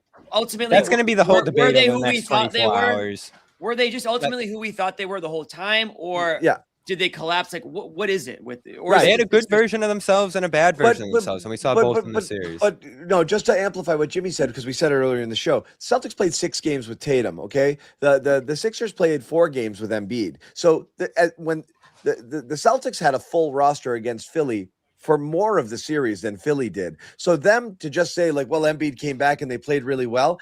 I'm sorry, unless everybody thought coming in here a fully healthy Sixers team was the rightful 2 seed in the league. Right. There's really no explanation for the win. You know what I mean? It's like, and I'm not arguing it. Before the year, I had Philly clearly ahead of the Celtics in terms of talent. That was even if Tatum came back. Though Tatum, I would have thought would have given them a fighting chance against against a lot of teams in the East. Our Sixers take from 2 years ago panned out too late. I know, but I mean, first year I didn't believe in the Sixers. I've been believing in them for 10 years. To kind of follow up on Jimmy's question, that's not the tune most people were singing. So what happened there? Like, how did they beat them? I'll just say one thing. This is kind of your question, John, but they had a 13-point lead in the second half of Game 5. They make 5 more plays in that third quarter. That's a 5-1. That's a 4-1. Gentlemen's I completely disagree. I'm sorry. I said it to Bobby earlier. I just want to say it now. I completely disagree with this take because a 13-point lead early in the third quarter of an NBA game is nothing. That's not right. But I'm saying so that there was nothing. A finite amount of plays they could have made to win the game there. No, and not in the third quarter. No, that's just you go up 13 and they cut it to 8. So and if they had made 12 more plays and those 6 of those plays, but that's a whole they could have half easily won that game. It's a whole half of a game. I don't think they easily could have won that. I think they got straight out beat in that game. The 13-point lead to me, I think, is a bit of a bit of cope going on with Celtics fans. It's a 13-point lead. It doesn't make it any better. You needed a lot of plays. A 13-point lead is not significant in the NBA. If it was a 13-point lead with 6 minutes to go in the fourth quarter, we could say they blew it. 13-point lead in the third quarter is just NBA basketball. Because if you go back and rewatch that third quarter, which I've now done 24 times, you make 5 more plays. Now you're up by 20. That Sixers team was on the brink of losing all of their confidence, losing their fight. They were right there. That's what I watched. I watched it so many times, John. I promise you. They were. I'm not saying that the game was in hand, but it didn't happen. Okay. But it's basketball. I haven't finished. I literally haven't finished. Go. My point though is that we can sit here now and say all along they were frauds. All along they were this. All along they were always meant to flame out in Game 7 when they were they were in control of that Game 5. They could have won that game. And we'd be sitting here saying they beat the Sixers 4-1, and that's the story then, right? I stopped buying into this idea my first year that teams are predetermined to be legitimate teams and fraudulent teams, and last year's team was fraudulent, and the year before that was a title team. That title team was 5 plays away from not being a title team, even though they won every game 4-1. Like, when you go back and you look at the momentum and you look at the runs and you look at actually what went down, that Philly series, Jaylen doesn't make those 2 plays in game 1 in that Eastern Conference Finals. They go down 0-1. Maybe now they're scared going into game 2. They're a little more uptight. They go down 0-2. They could have gotten swept by that Philly team. I mean, by that Pacers team. I truly believe that. And so I just don't want to sit here and say like this whole thing that we watched all year was fraudulent because things went off the rails over the last few games here. They went off the rails. That deserves to be criticized. And we will go back and spend the whole summer talking about what went wrong, what adjustments, what changes, individual players, coaches, all of that. But I will not subscribe to the idea that like they should not have won this series and that they were not in control of it. They were absolutely in control of the series. And now that they lost it, it's easy to say like, okay, this team was always fraudulent or they were never like meant to be here. They were there. We were sitting there saying, oh, we don't have to go back to Philly tomorrow. I mean, that's the conversation that we were all having, sitting here on, what was it, Sunday night, Monday night? It did feel like, well, not in the bag necessarily, John, but it did feel like they were in a really good place late in that game. And again, I'll keep going back to the missed shots. Like, you were down at that point in the fourth, so you had to keep yourself in the game, and the tides had already turned a little bit. But to not be able to put points on the board for 14 straight shots, like that to me is still the takeaway from the series of like, you're in these games, you have great chances. It's not like Philly's levels above you. Like it did end up being a toss-up of a series to some degree, and you went too long for too many stretches over the last 3 games of just not being able to put points on the board. And that goes back to this team never going to the free throw line, goes back to them shooting at the rim less than any other team in the league. Like they went to the extremes too often. And if you want to throw like the starting lineup into that, John, too, you can. Like that was an extreme move given what had gone on here. And like everything about this team, we'll do the whole Joe thing, I'm sure. I love Joe. He's been great. But everything is to the extreme in terms of like, I have an idea, we're going down that road and we're not stopping until it's probably a little too late if it's not working. And I think that's the spot they found themselves in a few too many times in this series. And listen, you probably can sit here and say Joe's playoff performances haven't been the greatest here. Not to put it all on him. I think there's a lot of people to blame coming out of this series, but like, I don't get caught up in the whole fraudulent or legitimate thing, John. Like, they had a good season given the expectations, and they fell short of the expectations that we built up for them into the playoffs. Like, those both can be true. Look, this is fine if we want to kind of treat it this way. It's not fraudulent versus expectations. A 2 seed with that is the not prohibitive, but the solid favorite and the betting favorite to go to the finals with a fully healthy team losing to a 7 seed, even if it's one who got one of their better players back, is an epic fail. Upset, so for sure. It's an epic failure. So let's not call it sugarcoat what it it entirely. It's an epic failure. Whether you think it delegitimizes the entire season, no. But whether you think that it changes your perspective on what actually happened this season, how much of a step forward they took, and how good they actually were, it absolutely does. It has to reframe. It has to reframe it a little bit, okay? Because we were feeling that. Look at all of this found money. All of these players who are great and can do this and can do that. And then push comes to shove, the first opportunity they have in the first series, they don't do it. And that includes your best players. So you have to reframe what that success actually meant. That's what I think people are saying when they're saying fraudulent, not these guys suck at everything. It's not, but it's an epic fail to lose in 7. And again, we'll never agree on that third quarter thing. They lost that game by 16 points. They got their doors blown off. You can tell me if they made 5 more plays. I can tell you that game was probably Philly was ready to take that from them because they weren't ready to finish it. I really am not buying the game 5 thing, truthfully, but we'll never agree on that perspective. Noah, circling back to something you said earlier, why do you think they strayed from their thing? Like you said it earlier, and I totally agree. It didn't look like the Celtics we saw. Like the Celtics, like not only who won 56 games, but the Celtics who all of us were like, I love this team. You know, we were talking about this being as fun a team as any since the Isaiah years. That Isaiah year. Why did they stray? Like, how was the moment too big for some? Did certain players knock the rest of the team out of orbit? Were there just struggles that they couldn't account for? Did it have something to do with coaching? Like, if you have to put your finger on it and you're doing the autopsy, what made them not play the way that they normally play? I don't know. Truthfully, I think part of it is this idea that you can't do the same thing you were doing during the season. As much as Joe said the playoffs are the same, like we did see rotations be shortened. I think the Vooch thing made things really complicated because he barely got any time with these guys during the season. Like, I think people even forget in hindsight, what was it, 3 games that he came back with after the broken finger, right? Like, he really didn't get much runway with the guys that were so successful this season. And he played some pretty significant minutes throughout the first 6 games of the season, including some good minutes and a lot of minutes where he wasn't, really kind of in flow with everybody else. I think that was one of the things that went wrong here. Maybe if he doesn't break that finger and he has a month to figure it out, either they realize the experiment's not working, we're not going to run it in the playoffs, or that period of time is enough to acclimate him to the system that has been so effective for Boston all year. Like, that's one thing on my mind.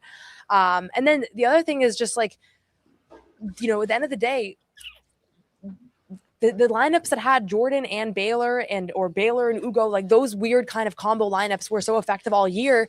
But a lot of that was before Tatum came back. And then you're figuring out how to work back into it. Jaylen had a really rough couple of games here to close out the series.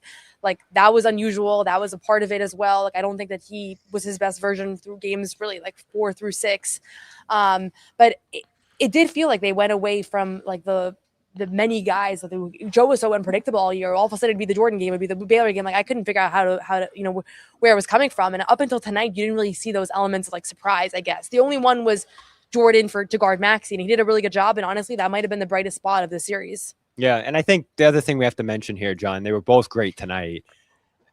In terms of tightening things up, if you were going to lean on your best guys, just roll with them and, put some of the ancillary players to the side. White was not good in this series. And again, phenomenal showing tonight, almost pulled it out for them. It would have been a great story, great cap to this thing. But for 6 games, he just wasn't good enough. And then he wasn't that good tonight either. He made a lot of plays that kept him in the game. He did a lot of things. There just wasn't else there. But even with the shooting, the final line was grisly. Again, he made some shots early, which were nice to see them fall, especially when the offense didn't look good. Hit a couple of those like late in the clock grenades where something had to fall. A couple steals. Like, he finished 9 for 26. But again, he's got the 3 blocks. He does all the Derrick White things for sure. But 9 for 26 and 5 for 16 from 3. It's still not a great overall night. Sherrod, anything? Yeah. It was a good first half for Derrick. I mean, because if you really look at not just the production, but just impact, the Celtics were in this game in the first half in large part because of what Derrick White was doing. His ability not at just scoring the ball, but actually doing the Derrick White things, defending. But the second half, he was pretty average. And when you're down Jayson Tatum and you're in Game 7, when basically, their 3 best players are playing well, you have to play exceedingly well and not just be okay. And a lot of the shots that he was taking in the second half were clearly forced shots, which again, that raises another question about just the Celtics' inability to create great matchup opportunities for anyone not named Jaylen Brown, basically. Bottom line, Derrick White, to your point, Bobby, he was not good in this series, and he did not do enough in Game 7 to acquit himself of not being good in this series. Yeah, again, you got to just put the ball in the basket enough times. And for the Celtics tonight, like, it was him, it was Jaylen, it was Queta finally coming out of his struggles in the series too. I was going to mention him as just a massive letdown here, unfortunately, right? Because I think we all loved what he did this year, and it was a phenomenal story, one of the most improved players in the league, but put them in a difficult position with the fouling, and that continued at times again tonight too. So that's 2 of your starters in bad places here, and yeah, that's the nuance of the series. Like, I think Joe has a share of the blame. I think Queta, that's a big letdown here. White, bench players, like, there's a lot of blame to go around. One more question, then we got to let Noah go because she's got to go right and do her podcast as well. And of course, you want to make sure that you guys subscribe to You Got Boston and check it out. That's going to be dropping later on tonight. What do you guys think happened with Jaylen? In these last few games, this was not the Jaylen we saw throughout the season. You're seeing the Sixers' best players step up and make the big plays. And Brown, certainly in Game 6, had a really rough game. He wasn't terrible tonight, but again, late in the game, he wasn't able to hit the shots that he wanted to hit. And I don't think, by his own admission, that he'll say that he played particularly well. Certainly in these last 3 games when the Celtics, had the series taken away from them, I mean, in the first quarter, he was minus 13, had a really bad showing. They go on an 18-4 run with him on the bench to start the second. That's what brought the game back there. So just really wasn't terrific. Had a better second half overall. I think his overall intensity and focus, particularly on the defensive end, picked up a little bit in that second half. And he hit some tough shots, couldn't hit them late. But what happened to him this series where he wasn't the version of Jaylen that had led this team for the majority of the season? Ooh, I mean, I think there's a lot there. Like, to some degree, the role change, I'm sure, going back into the secondary scorer role for parts of this series, I think changes some things. The difficult shot, we talked a lot about it in the late stages of the season, John. The difficult shots that drove the success of his season early, I think you started to see those fade a little bit as the regular season went on. And then again in this series, some tough contested twos. Embiid's presence at the rim changed a lot of stuff when he came back. The Celtics did not have access to the paint after that point, and there was not enough spacing around him. And then, when things got tight, when, guys weren't making shots around him, I feel like he forced the issue a little too much. And that's when the turnovers crept back in and all the rest. And it's that fine line he always walks of, I'm okay with some of the turnovers. I'm okay with some of the tough misses when you need that aggressiveness because no one else is doing anything and someone's just got to put the ball in the basket. You saw periods of that tonight with him too. But I think his inefficiency and the turnovers creeping up a little too much made this a tough series for him, especially after the year he had. It was a step back for him for some degree. I think some of it is just shot making and all that, but the offensive fouls that he drew throughout the first, I don't know that he had any tonight, but I think he had 10 in the first 6 games of the series. And at times they were concentrated, really impacted him because you could feel that it was not just the fact that those were, 10 turnovers and bad plays that gave Philly momentum, but he was affecting the way he was playing, knowing that that's what Kelly Oubre and those guys were going for. I thought it made him force the issue more. He said it felt like it made him less aggressive, but it was that scout of his off arm and that being something that he does quite a bit, like many other players, but he has a pretty egregious one. Like I think that ended up being hugely impactful, as minute as that detail might sound. I also think, like you said, when Embiid came back, I mean that all year he was really a 3-level scorer, and it felt like, I mean, he drove a little bit, but he became more of a 2-level scorer, and there's a little bit more variance there. He was the one guy that was effective at getting to the basket all year, and Embiid's presence threw a wrench in that. Embiid was unreal defensively. Yeah, and I think with Jaylen, I've seen this happen throughout his career. Like it's like when he really wants it, he gets some. He wants it. He wants so bad to like will them to victory. Like it's almost like he wants it too much. Like he like I think in game 6 there were moments where it was like he just wanted to try to make it work, and I think he was over 6 in that fourth quarter, and it's like as much as he wanted it, it was like tough shots, tough looks. The offense is stagnant. Like they didn't have much of a rhythm, and that has not been his game this year, right? He was not half court offense, calling ISO, slowing down, all that. Like he was playing within the flow of a system that they kind of went away from. So some of what you heard him say at the podium tonight of like, I miss this style of like the playing fast, the playing hard, the scrappy, all that. Like I think that unlocks a part of his offensive game that you didn't really see. But yeah, it's tough. I mean, he had such a good year and he had a couple of really rough games in the series. I thought tonight he was almost got them over the hump. Like it would have been so poetic if just a couple of those late shots had fallen. Peyton hits that 3, Jaylen hits one of the 3 consecutive jumpers that he misses. Such good looks. And then we're sitting here saying like, wow, Jaylen had a monster second half, right? He had 20 points in the second half. It looked like he was turning it around. But yeah, he fell short. Philly made them play one-on-one too. And Paul George did a tremendous job. Paul George to me was the X factor in the series, as much as we're going to talk about Embiid. But John, this was your dream of forcing Brown and Tatum in isolation and staying home on the shooters. Like Philly did that perfectly. Yeah, they did. I mean, it's not my. I assume because they'll beat you. Like that's what I would challenge them to do. And again, like anything else, if you're getting killed, you might have to challenge again. But I would always lead with that if I were a team and see if I could do that. With these guys, particularly Tatum coming back and still working his way back to 100% physically, the overhelping I think is what always kills teams. It baffles me that they continue to do that. It baffles me. Yeah. Teams do that.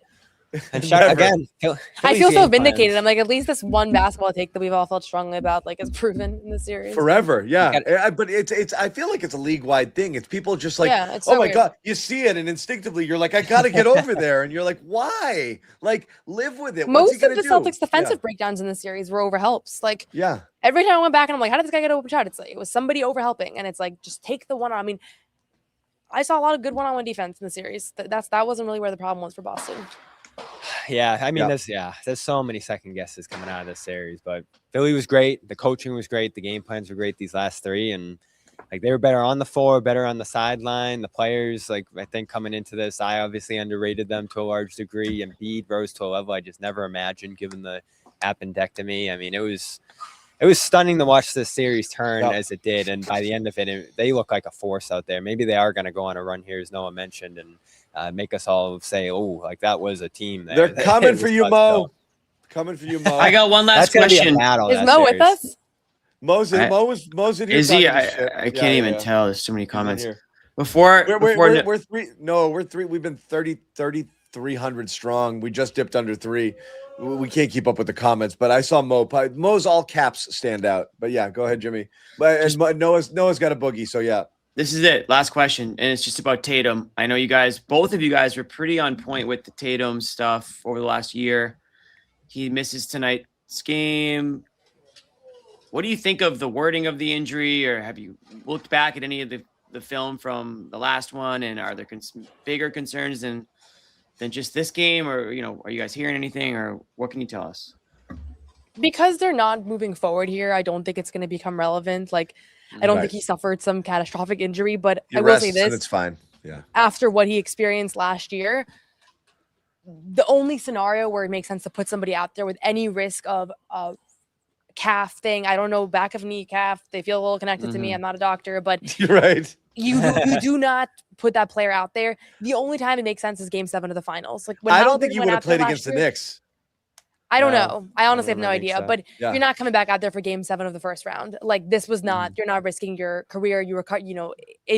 I'm glad they chose to keep him out. Once I didn't know if it was a real thing, but once he was on the injury report today, I was like, I hope we don't see him play tonight. Truly. But nothing that I've heard or gathered. I mean, he was running around here. I think he's going to be just fine in 5 months. And truly, like, I am still very glad that he came back this season, as much as obviously didn't have the outcome that he or the team hoped for, because we know what we're dealing with now, right? We know what Jayson Tatum's going to be just fine next year.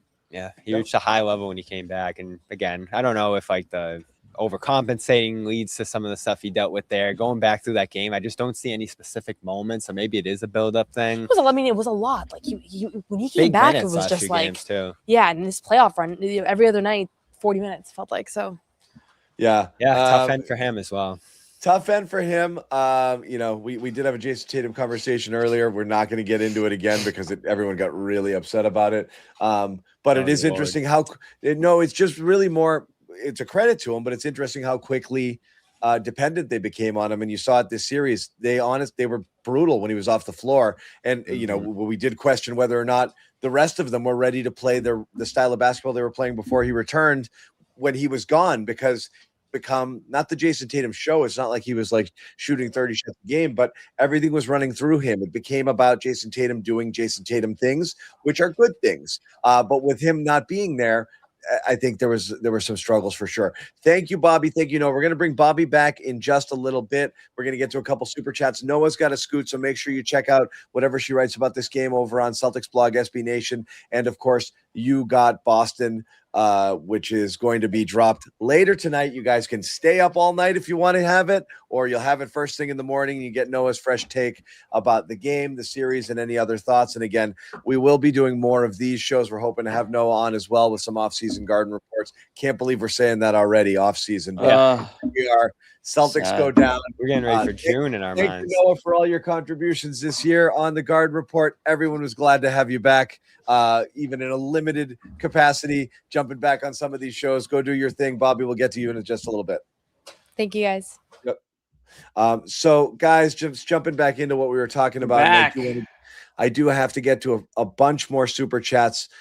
for sure. But also, Jimmy and I have to eat some crow with some of our PrizePicks situations. And again, we've told you about PrizePicks now, and we'll tell you all about it again one more time because, hey, we've been here for so long. I think our top sponsor might deserve a second crack here at what's going on. So again, you know what's going on here. PrizePicks is now the official daily fantasy partner of the NBA. So check it out. Preferred partner. You've got lots of cool stuff going on here, including the Do It Live 2026 NBA Finals sweepstakes. Pick live squares during the NBA playoffs. You could win a trip for two to the NBA Finals. To enter, you just make a $5 lineup with at least one NBA player picked during any part of the 2026 playoffs, which sadly the Celtics are no longer a part of. They're not. It's okay, John. Hang in there, John. I actually am bummed. I tease, but yeah. So check it out. We love this app. We try. We do our best. We were less successful than the Celtics were over the back end of this series here, trying to figure out what's going on because it's a tough series to figure out. But again, you just want to get in there. You can do your player picks, 2 to 6 player stat projections, more or less. You can mix and match sports if you want. I always stick to one game because I have a very small brain and I can't focus on more than one thing at a time. But you guys want to do it, you can. You can jump all over the place. Esports doesn't matter. Do your thing. As far as this goes, you see it right here. Download the app, play 5, get 50, use code CLNS in your lineups.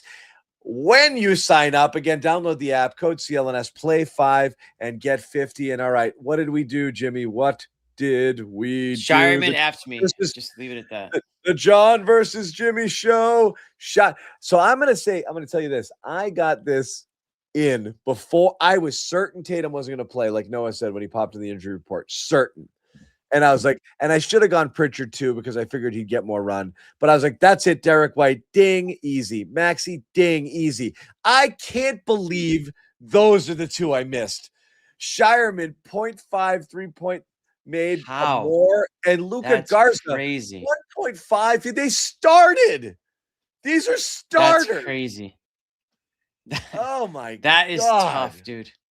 So anyway, yeah, Shireman effed me. Yeah. I just needed one. Jimmy did it too. A couple of shots and just Shireman to just do anything.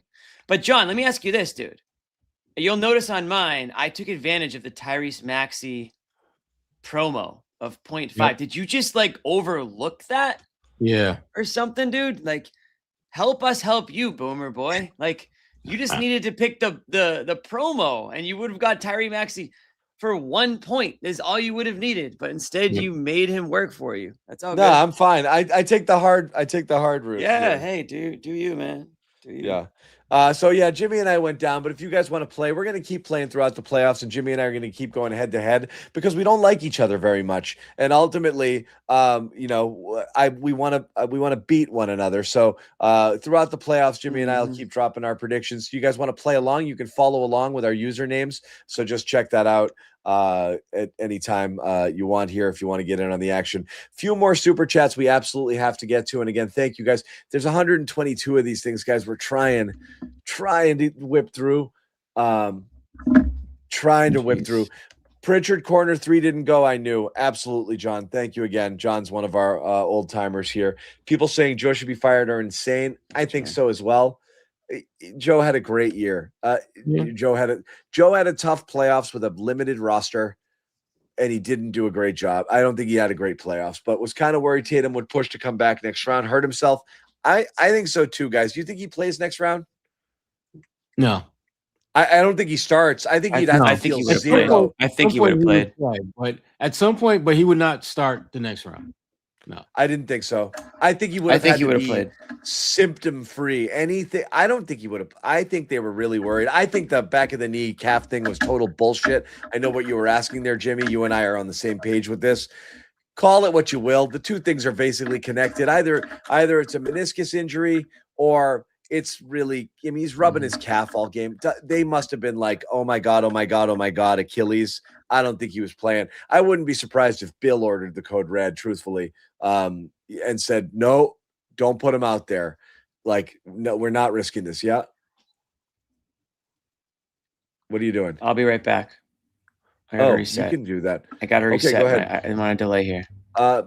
Playing Vooch, not using the bench until his 20-point lead games ago, not playing PP a lot of minutes. Yeah, I think this was lost a little bit there. Sure. Bobby, we can bring you back in for some of these. Yeah, I think therefore it is absolutely. I think that was our frustration. We weren't looking for the wholesale changes in the starting lineup, for sure. P. Krabby, JB, frustrating to watch. I did find him very frustrating. I think you guys took it easy on him a little bit. I think he went into the worst. He went into hero ball mode, and not only that, he went into hero ball, and I'm not going to play defense mode. It was the bad. defense was rough. I thought Brown's defense, Derrick's, a couple of guys were just rough. Derrick got backdoored twice early in this game too. I was brutal by Oubre. The whole scheme system. They was were a trying mess, to double. They got caught cheating. Yeah. Jaylen just got caught sleeping on shooters, Well, extending out. Brutal stuff. Yeah, letting Grimes go in for an Overhelp him. dunk, which is crazy. This that guy was got awful going too. as the series went on. And that was right. Honest- That was like as soon as Brown checked back into the game, they went right there. Yeah. Similar to what Noah said from Lurch 763. I wish we had 7 games like this. We lost the identity. We lost, but the identity and effort were there. Yeah, this felt a little more like it. This was a good effort game. It was a shooting variance game. You wonder if they played this style of basketball for 3 games, would they have lost all 3? I don't think so. They did really get away from what they were doing. Sean B90 chat folks are awful. The roster overachieved all year. Give it a rest. They could have easily won this game. Again, we said the rules. Nobody gets to do this. Nobody gets to say it was a gap year now. You bought in, and that's that. Wild starting lineup put us down big at the start. Bobby, I'm going to keep coming back to this. This lost them the game. I'm sorry. Yeah, it's a fair take. I mean, if those guys just come off the bench instead, or they score in a little bit, like, are they going against a weaker lineup for Philly and able to give you more there? But if they do the same thing off the bench, it's pretty much the same result in my mind. I don't understand fully the rationale of flipping that many guys, especially like Hauser was good in this game. Queta was good. Those guys ended up being the ones you rely on late. I think the thing more than anything that you're going to run into is just too many minutes for the best 5 there if none of those other guys got going. But it is possible if you just played them with the second unit, they might have given you a little more. I mean, it's unfathomable that you tried Walsh, Garza, Sharman, etc. in this game and you got 0 points from them. Like, crazy. Yeah, absolutely crazy. And I didn't like it. This must have been during a press conference. Duality. Drink. Thanks, God, and report for the memories. Thanks, Moira. We appreciate it. Throwing this in here. X3. This is a win-win, guys. We developed our young guys. Now we get to trade JB for Giannis after featuring all season. It's not a win-win. You know what would have been a win-win? Developing your young guys and getting a lottery pick. That's a win-win. Arresting Tatum all season long. Been a lot of losses. I would have considered that a win, but Bobby had fun, and that's all that matters this season. Bobby had fun. But if they were picking SD 6, I don't know. Took game 7 for him to coach. Maybe coached too hard. He coached a little too hard in this one. Jimmy's back. John, back to you. I was a soft tank guy, then bought in. Sad how it ended. I was too, and I bought in. We all did to an extent. Great season, fellas, and Noah. Show helps me get through the winter. Appreciate y'all. Go Celtics. Thanks, man. It helps us get through the winter too, believe it or not. We really do. We do enjoy it. I don't know what else we would do if we weren't doing this, having lives. Team was never good enough without Tatum. Facts. Thank you, Michael. Better than ya team. Can't stop Embiid without Horford. Yeah. Crying for those bigs today, Bobby. Huh? Boy, anybody. I mean, again, the reason me and Jimmy went as low as we did with the win total was like, you got to be fucking kidding me with this center rotation, right? And they got awesome stuff out of Queta, but like, oh my God, come on. Yeah, and I thought Garza was good during the year too. Vucevic, like, we're going to talk about that move into the summer. It was baffling for a couple. We're going to talk about it just tonight too. No, yeah. Baffling. We're going to talk about it too. Do you blame JB White 3 chucking? The bigs are Joe. Got blame pies coming. You can't ask for it all at once, guys. It doesn't work. Oh, it's coming all like right. that. SD, Evil John, loving this. No, I'm not. I want to do more shows. I didn't want it to end, but we needed that next series at least. We needed it. Watching the freak out, like I said, I wanted to see it, and then rewind and then not have it happen. That's all. That's You all. can't rewind now. I know. It's all happening. David Crabb, end of season, possible partial rebuild. Schopenhauser, possibly White, giving Hugo Baylor Jordan more run, making room for acquired I pick. think that's possible. John, I would be shocked. You do not. This is where Celtics fans are, I think, miss the mark, guys.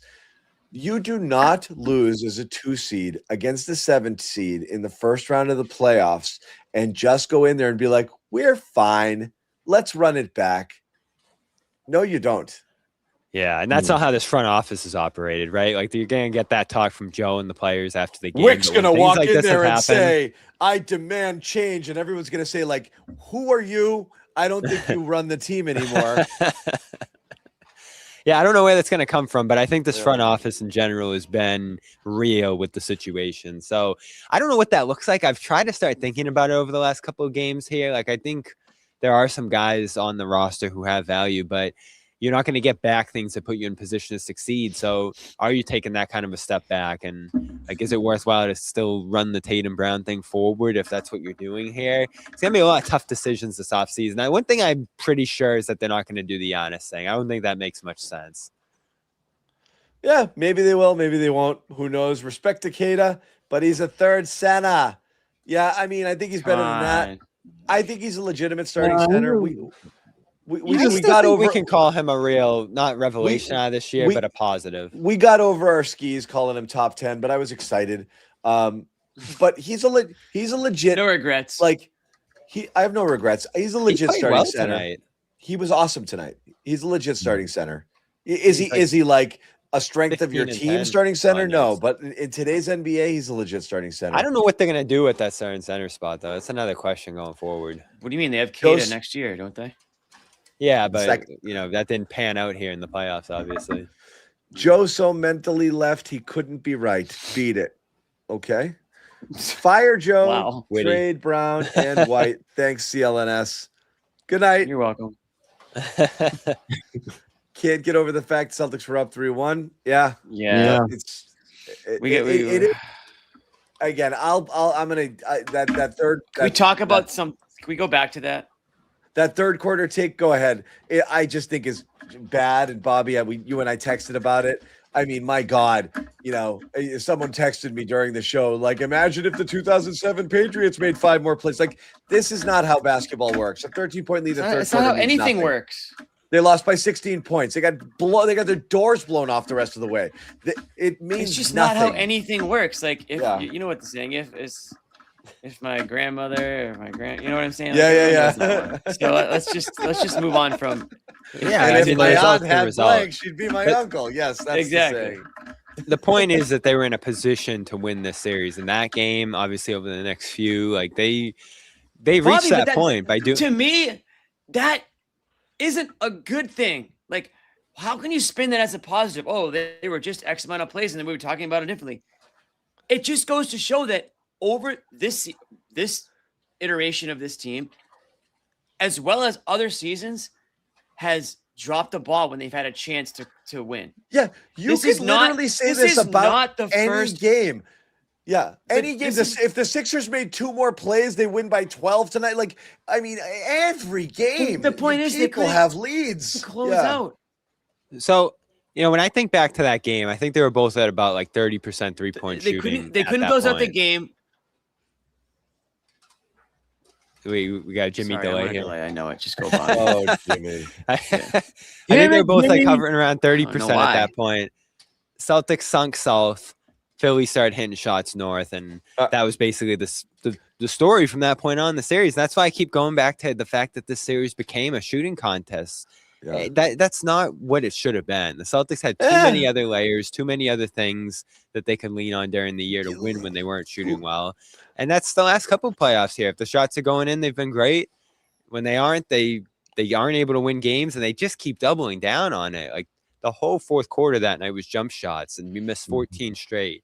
The whole fourth quarter tonight, they're just hoping those jump shots go down, and they didn't.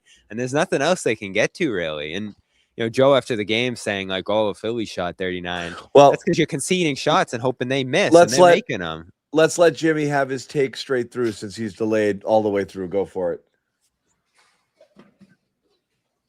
Thank you.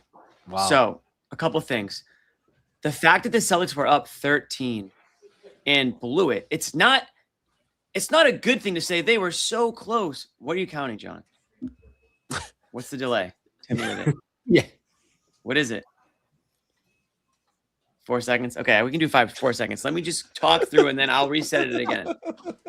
Bobby, the fact, and Noah, whoever, the fact that Celtics were up that amount of points and still blew it, it's not a thing to say they were just a few points away from going on in the series. No, they blew the freaking game and the series after being that close. So that to me is a negative again. That's a big strike against them. I think I saw the Celtics were minus 8,000 at that, up 3-1 in the series. They were at such a heavy favorite to advance. And we were talking about them like, wow, what a great position that they're in. They're up 3-1. Meanwhile, the Knicks are in a dogfight. The Pistons are, down in their series. The Celtics can win tonight and they can have 4 or 5 days off and be sitting pretty for the second round. To be in this position now is so freaking bad. And for the Sixers to go flip it the way they did, I don't want to get too ahead of my skis here, but it's almost like a 180 of where these franchises could be going in a way. You just don't know what's going to happen with this Boston Celtics franchise. There's going to be a lot of, listen, I'm not saying the Celtics are going to go south here, but there's going to be a lot of talk over the offseason of, can you move forward with this core?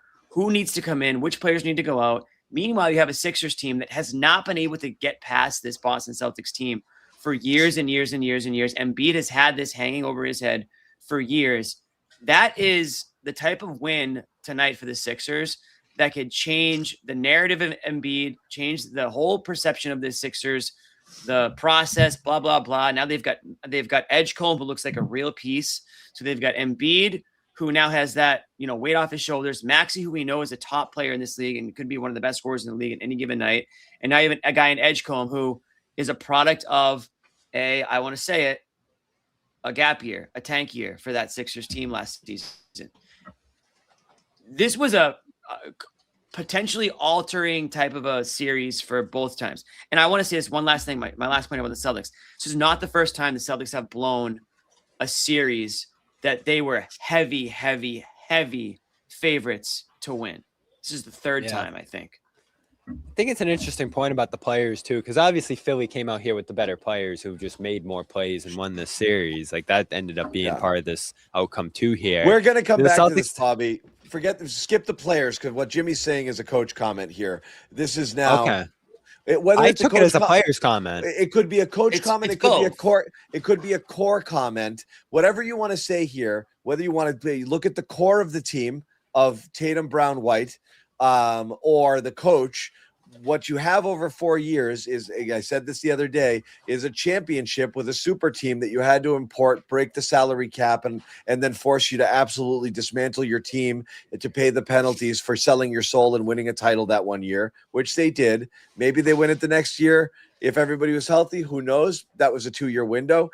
Doesn't matter. What you have is one championship run in a year where they were clearly the dominant team, super team, stole 2 players, had incredible injury luck most of the way through, and played nobody in the playoffs. Whether you want to believe that or not, it is the fact. I think they were winning even if everyone was healthy, but there was no challenge to that postseason. They were so much better. And then you have 3 other times where the Celtics have lost when being overwhelming favorites in a series. Overwhelming favorites. Those things get coaches fired. I do not believe Joe Mazzulla is getting fired. I don't advocate Joe Mazzulla getting fired, but that's the kind of shit that gets coaches fired. Yeah, and something does have to change probably after those results. So whether it's an organizational philosophy thing, whether it's the coach, which I would lean no, just given what he did with the talent he had on the floor here. Like the franchise, the front office did put him in a tough position, just given the personnel they had to begin this year. So I do think you take that into account when you assess his future. But there do need to be adjustments moving forward, like in terms of playoff philosophy and how it looks over a smaller sample. It hasn't been great a lot of the time. And I think, the reason I took your thing as a players thing, Jimmy, is a lot of the commentary from Joe after this one of like the players have to make shots. And so do you look at this as like, all right, this core is getting a little bit older. They've flamed out a few times in a row here. You've been better at developing talent. You've been better at drafting. Like, do you take a step back here, as you said, John, and actually sell off some of these players, some of these parts, get back assets, Yeah, and look, start to slowly build this thing up again with the system? Sherrod, go ahead. No, as we kind of sit here, kind of just dissecting the hell out of this, the thing that I keep coming back to when I look at this season and where they're at now is this was the best job Joe Mazzulla has done as a head coach in the Boston Celtics. Yeah, 100%. And the fact that they didn't win a championship, to me, takes away from the reality is you got a hell of a coach. You know, John Wooden is one of the all-time great coaches, but he got his ass kicked a number of times. Same thing with Red Auerbach. Great coaches are going to lose games. They're not going to win championships every single year. Joe Mazzulla did a great job, and they just didn't get a championship this year. But they're going to be back in the hunt. They're going to be back in the mix. When you start looking at the pieces that they have from an organizational standpoint, from a player standpoint, they've got to get better players that can compete with the top teams. They are now back in the pack of the hunters. And that, to me, is a good thing because you've got people in the brain trust who know how to put those teams together and get it done. So I'm not as pessimistic about maybe. Sherrod, maybe this is my problem, and this is where I think people are delusional. And I'm putting this comment up here: keep White, JB, JT, PP, Young Corner. Then how the do you get different or better?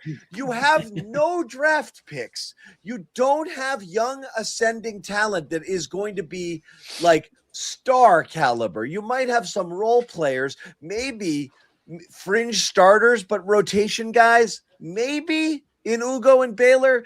That's not putting you over the edge, guys. No. And you've got it. I'm not saying an old core, but an aging core, and you're getting beat athletically. You don't have pathways to improve right now. You have to get younger, more dynamic, more athletic, and cheaper. And you can't do that without making a major move. So don't think that there's this Brad's going to pull off some friggin' miracle move. You're not going to get there until you clear a salary or do something and make a significant move. If you want change, you're going to have to let go of something you like. Otherwise, it's going to be this and then the next round of spare parts that you can import for what few resources you have. That's it. Pick one. Yeah. I hate throwing names out there. Aren't they not? Isn't this whole thing at the deadline was they're not going to just go back over the first apron again? Yeah, that's inevitable at this point. That they're going to be below the tax. Yeah, they're already practically where they can be. There's not a whole lot of room for them. Yeah. Right. And so like I think a lot of it will come down to the value of a lot of these guys. Like if you get blown away for White this offseason, there'll be a case. Like obviously Hauser is still a valuable player, I think, to certain teams around the league, and Pritchard, like, you know, you're not blowing this whole thing up here. And right? you don't have an athletic core either, but you're not blowing this whole thing up. I have to think that the Brown Tatum core is still something that they want to make work here and just build out around it. But you're right, John. It is expensive. They're not in a great position draft-wise. Their free agency prospects aren't amazing if you look at some of the guys who are out there. So there aren't awesome ways to improve the roster this offseason. But the one thing I will say about this year, and again, we'll debate this because of how those guys looked in the playoffs, but they made a lot of guys down the roster, and the draft pick, obviously, in Gonzalez, and guys who just didn't seem to have a lot of prospects going into this year. Super competitive, like at least relative to what we thought about them previously. Yeah. So if you do get better quality prospects, talents, move up in the draft, whatever you have to do to acquire those guys, you do trust not only Joe, but like the development staff of this organization to put those guys in positions to succeed more. Like I still look at this year, John, even if we do want to call it a failure, as a success in the sense that you can take young guys, mold them to your system, and get quality play out of them. And which like, results in what? Which results in what? This is why we keep coming to the word fraudulent, Bobby. But that might be about the top end talent on the roster, John. No, and that's absolutely a fair point, Bobby. But does any of it matter if you end up going out in the first round? Like, do 56 wins matter if you lose in the first round of the playoffs? They don't. So whatever happened in the regular season, I don't know if you could trumpet it as a success yet, unless you see leaps and growth, and those guys ascend from beyond role players into like everyday players, and they start to look different. But like nothing about Baylor Sharman or Ugo right now screams to me. Right, and that's not what I'm saying. 20, Like, I'm saying you got the 15 to 20 point per game scorer or blah. Like Ugo's comp is Derrick White. You think he can be a 15 point per game scorer, lockdown D, and do all the little things? That's a friggin' find. If he gets there, then you do have something there.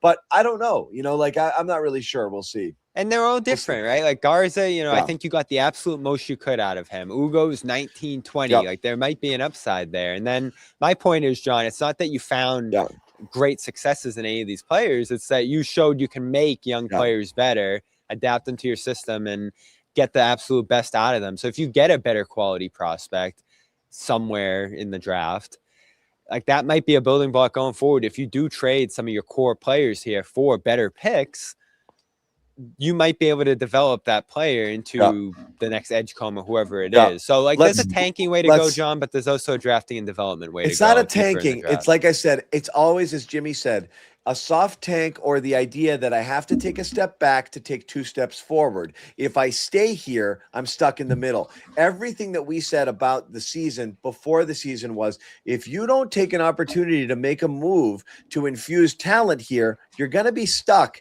with the core and whatever, and all you've got around it. And is that good enough? And we didn't think so. And I still don't think so. But hold on, well, here's Bobby, the question. Can you trade those guys, Bobby, we got to rip through some super chats. So let me do that.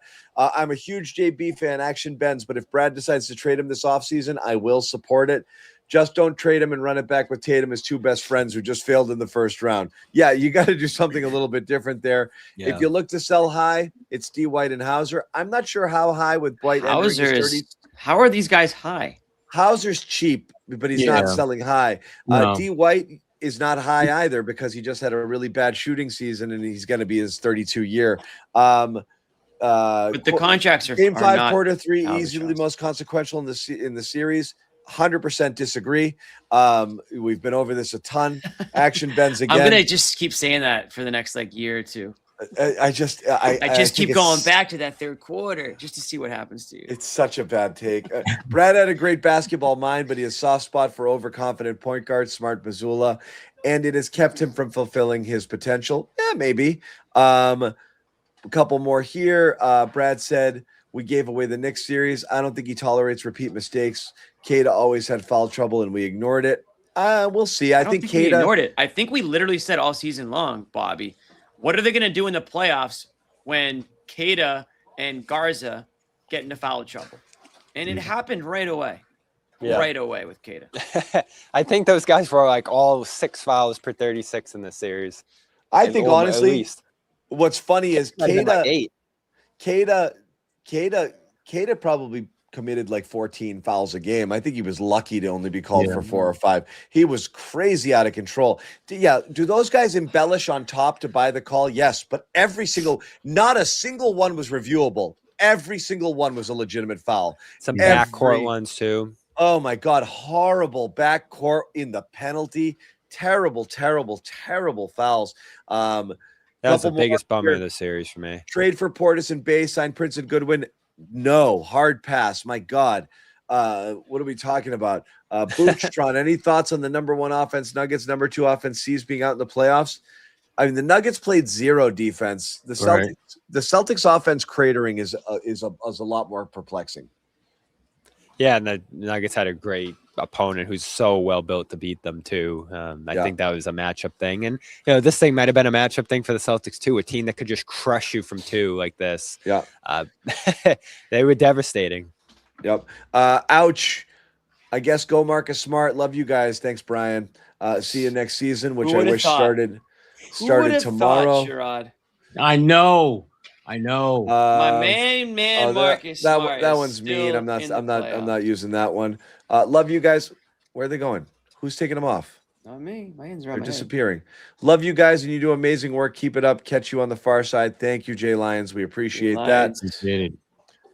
Reminded me of the Denver game, Jaylen forcing it versus physicality. George bothered him, but he insisted going at him. I thought Jaylen, exactly, when things got hard, instead of trying to do something else, he just doubled down and forced more. I'm going to force this even harder.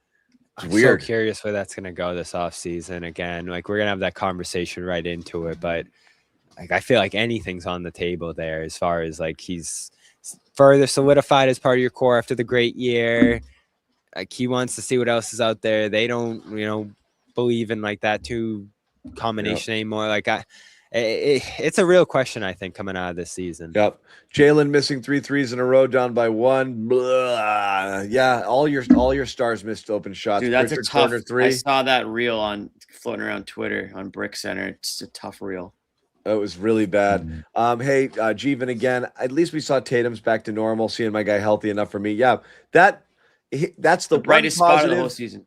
Right. If you weren't going to tank and sit Tatum for the year because you didn't want to win, having him come back, even if you're going to go out like this, at least removes a little bit of doubt from the offseason that he's at least trending in the right direction and has a chance to be all the way back to his full self, because you saw him come close, which is pretty good. So yeah, that's pretty good. Letting Horford better than your team, letting Horford and Luke go is a bad idea. Yeah, they just money. Can't pay taxes if you're rich. Rich people can't pay taxes. That's how it goes. Rich people don't pay taxes. They don't pay taxes. They hate them. Don't make rich people pay taxes, guys. Okay, bro. Brad, GM of the year. He helped the rich guy avoid taxes. Yay! We got one award out of this season, folks. The GM of the year. We did it. All right. He saved the billionaire money. Did Brad do it again, or did Hang Brad the do it again? banner? No taxes. Hang the banner. C's can't defend quick guards and big centers. Maxey, Mitchell, Brunson, Cat, Embiid, and the Jays struggle against athletic defenders. Yeah, they're not athletic enough. We're there. Amy, thanks for all your takes and entertainment all season. You're a great group. Thank you. Thank you, Amy. Appreciate it, Amy. Somebody thinks that. Somebody thinks that. I blocked everybody else who didn't think it, so that's why our numbers went down. I banned them from the chat. The chat has stopped chatting. The chat stopped chatting. We got another big one. We're going to get to it here. 41.4% for 3 games won, 27 threes lost. Yeah, Bobby, you don't want to. I hate. It was a shooting variance situation, but when you can't do what they did differently this year, Bobby, they found other ways to win. They couldn't find it a single time when the shots didn't fall in this series. So that's a fail. You can't be that one dimensional. Last one, we'll throw it out here. Combs 2000, another 100 spot. Right. Wow. The try hard gimmick doesn't really translate to the playoffs. Yeah, every team's going to play hard. This is what we said. That's what we said. Yep. Postseason is a different animal. Defense, physicality ramps up. Offense, creative, and execution. The half we were court afraid is a must. We have a few more super chats. We promise we will get to them, but there's no reason to do a panic meter because appreciate that super chat, man. Yeah, it's already over. We're already There's panicked. no reason to do a brownie award. Bobby tweeted it mid-game, 3:00. He was at mid-game, 3:00. There's only one thing that we can run tonight.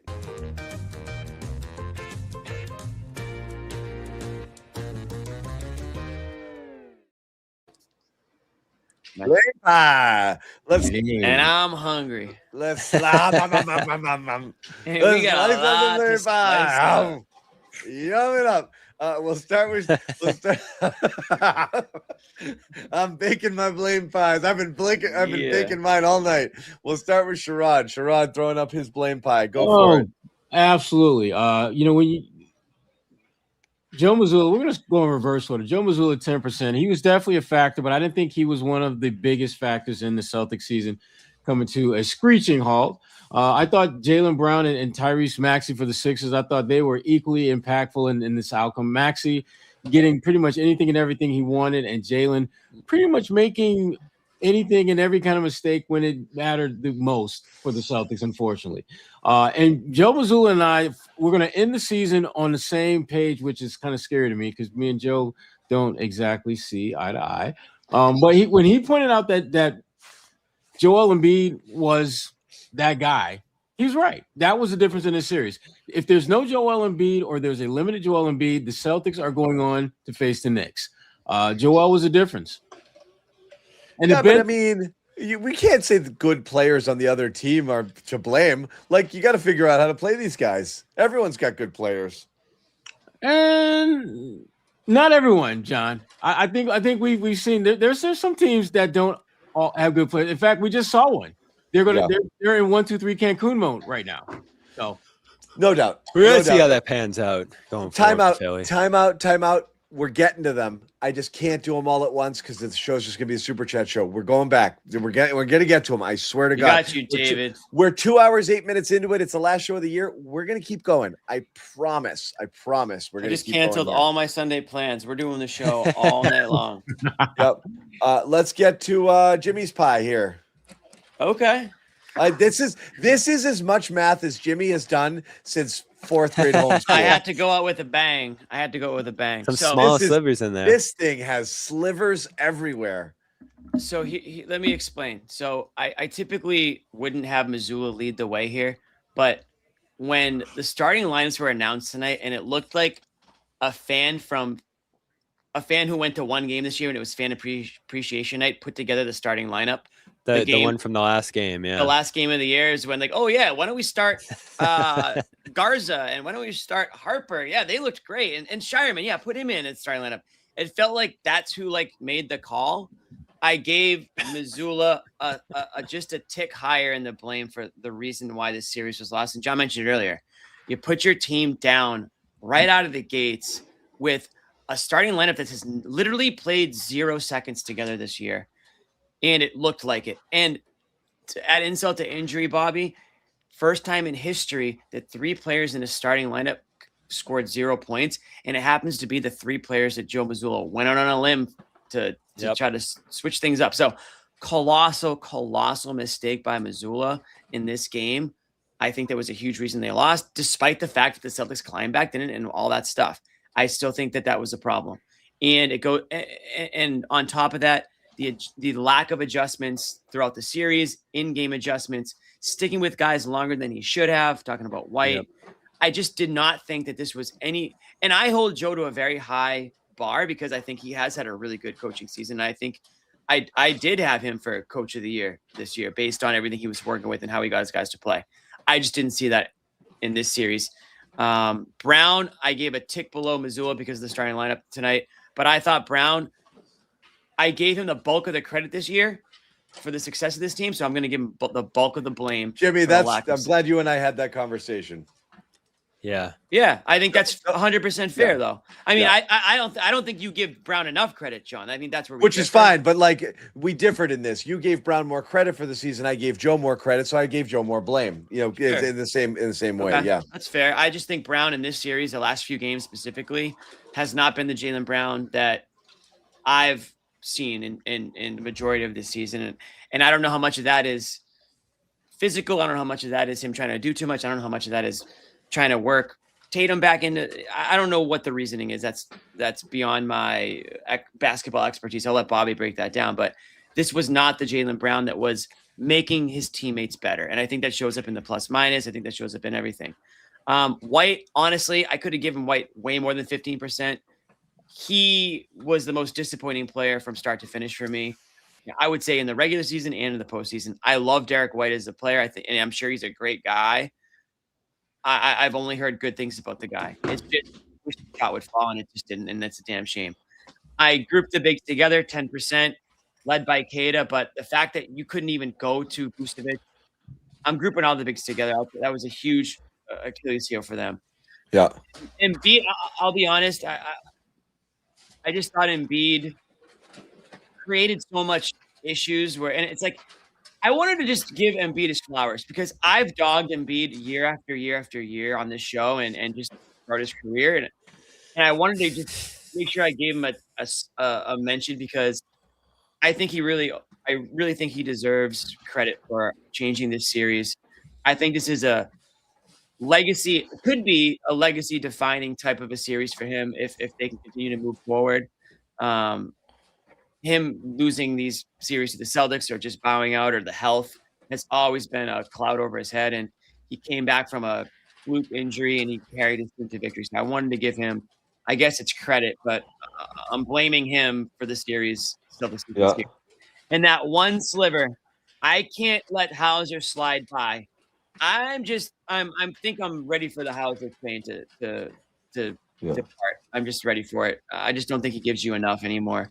And between Hauser and White and the bigs, There were just too many zeros through this series, and that's Yep. where I'm gonna go with that. Yep, Yeah. that's a lot of stuff. And It is. a lot of pie here. Bobby, let's see it. Yeah, I think Jimmy Yeah. said a lot of the blame for Joe well there. Again, slow to move away from certain guys, not utilizing the depth that they did all year. The game plans in this series just went away from him as the series went on. So I think it's a good point, Jimmy. And I know, John, you've mentioned this too, that he gets a lot of credit for this year. Things going sideways in the spot falls on him in a lot of different ways. But, you still do look to the players. Like I look at White and Queta equally here.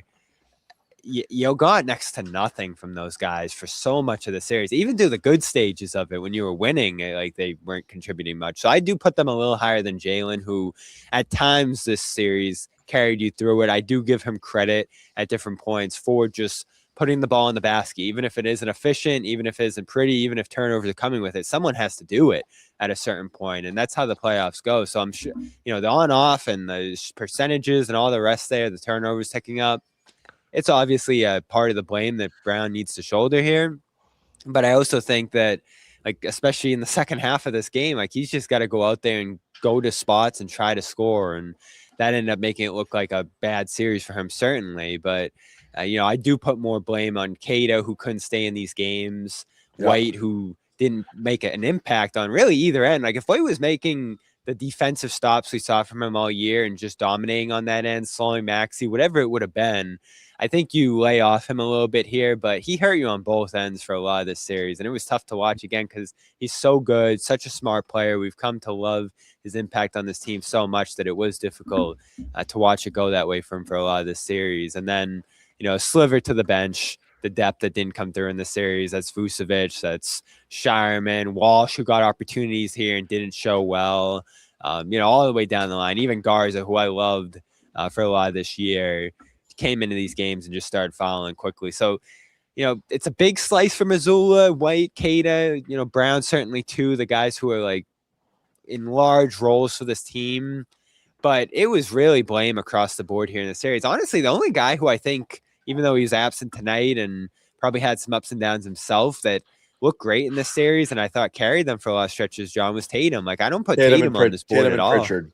Yeah, Pritchard was great too here, yeah. And they probably needed more Pritchard in this series than they utilized them. You needed Tatum's gravity and his ability to recognize and make reads to keep the offense flowing because they couldn't win a lot of one-on-one matchups, and the shooting Pritchard's was ability to win those one-on-one and matchups. Pritchard is the only one who could win them consistently, and Brown was not able to win them, and in fact, it ended up hurting him a lot. And the fact that he couldn't win them made him double down on trying to win them and made him even less effective. I'm going to go to mine right now. My blame pie, I gave 30% to Mazzulla. And the reason being is I absolutely think he was coach of the year. I absolutely think he did a phenomenal job coaching this team this year. I gave him a ton of credit, if not the bulk of the credit for the team's success, for keeping them focused and the way he had them playing all year long. His philosophy, his mentality, holding players accountable. And again, it's not easy to get a team to play like their jobs are on the line for 82 games, and he did. They outworked people almost all season long. So absolutely love what Mazzulla did. I think he's miles ahead of other coaches in terms of understanding the flow of the game and what needs to happen. He's a good in-game coach, but he absolutely boofed it here in the playoffs. I really do think. I'm sorry. Yeah. I know that's not what it means, but he absolutely fucking punted on this. He was slow to react to too many things. He just kept waiting for the stuff that they were doing to work. He didn't go to zone. He didn't go to small ball. He wasn't riding hot hands. Small ball thing's baffling. There were so many things he didn't do. It just made no sense at all series long. Brown, I'm sorry. Like, you expect your best players to be the reason you win. Like, okay, Brown stole us a game. Okay. In 7 games, he didn't come close to doing that. Okay. He was your best player all season long. This is top 5 MVP guy. Everyone telling me the leaps that he made. And all I saw was old Jaylen Brown all series long. Sometimes there were results. Other times there were not, but I didn't see anything close to the guy that was supposedly there, elevating his game, making right reads, being patient, finding guys. He just turned into old Jaylen Brown, and sometimes old bad Jaylen Brown. They were minus 66 in the minutes that he sat in this series, and plus played. and he played, and plus 26 when he was out. People tell me all season long that the on-off numbers don't matter. Yeah, look, they matter, and they mattered this series. Tonight, I mean, in game 6, he wasn't only like the reason why you didn't win. He might have been the reason you lost. He was that bad in that game. So just you hold a top 5 MVP guy to a much higher standard than this to be able to steal you 1 or 2 games in a series when things aren't going well. And he didn't help you at all. In fact, he hurt you. He hurt you this season. I'm sorry. He hurt you this series. I'm going Bill and Brad. Congrats, guys. You did it. Okay. The fair one. And I'm putting it out there for this reason. They're why they lost the series? They're why they are who they are. This team was designed. Brad was told to save money, and he did. And he put together a team that should have lost. He didn't help. They didn't help these guys they didn't help these guys be better than they they overachieved. The players, the coach, they get all the credit for this.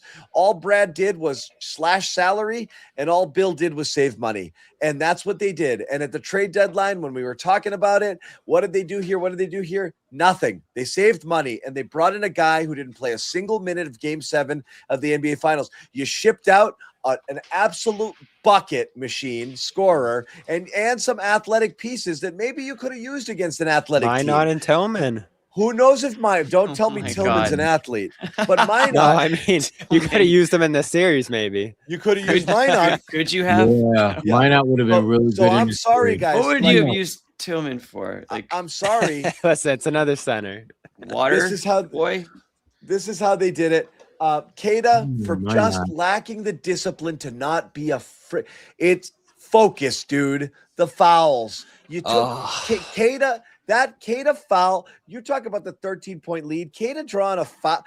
What killed you in that game was Queta getting his 4th foul, not the couple plays the Celtics didn't make.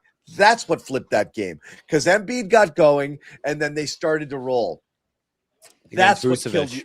That's what friggin' killed you in that game, okay? The plays weren't there to be made because this idiot couldn't stop fouling. And I'm sorry, I love him. I love the season he had. He just couldn't learn from his mistakes.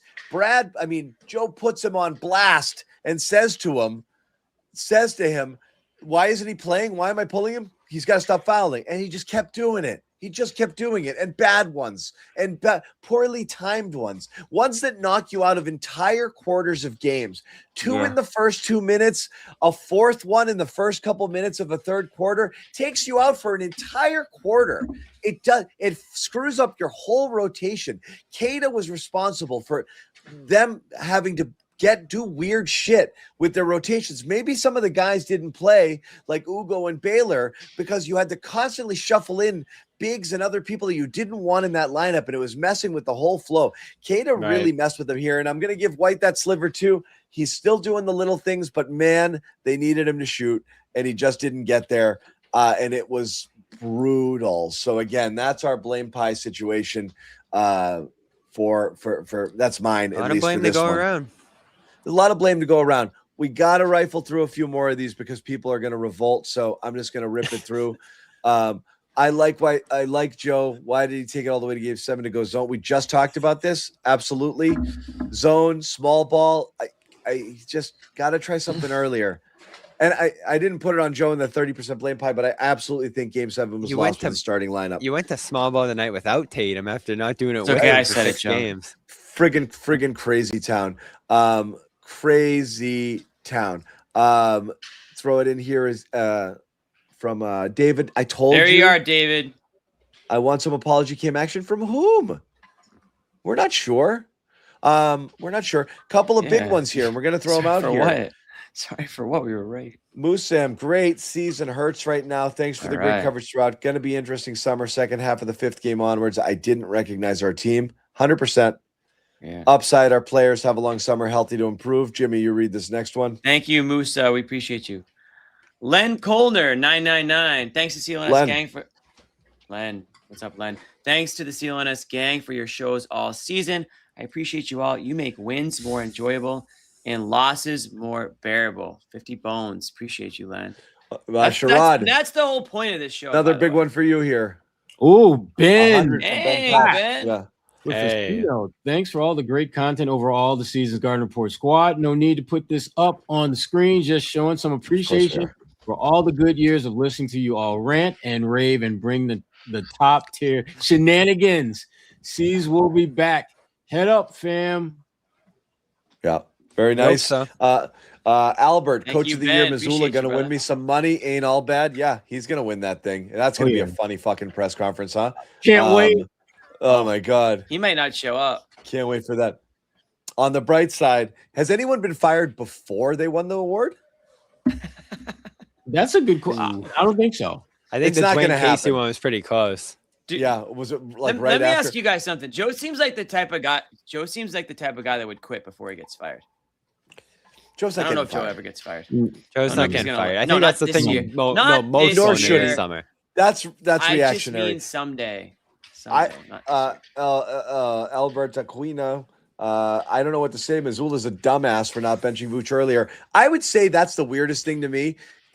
Jimmy talked about the fan coming in and making a lineup. I feel like almost any fan after watching a game would have been like, I don't think this guy Vucevic can play really good, and just he doesn't look like he can play the game. I So don't that know what thing's so you weird. think, but I don't think this Vucevic guy is very good. Maybe we shouldn't put him in.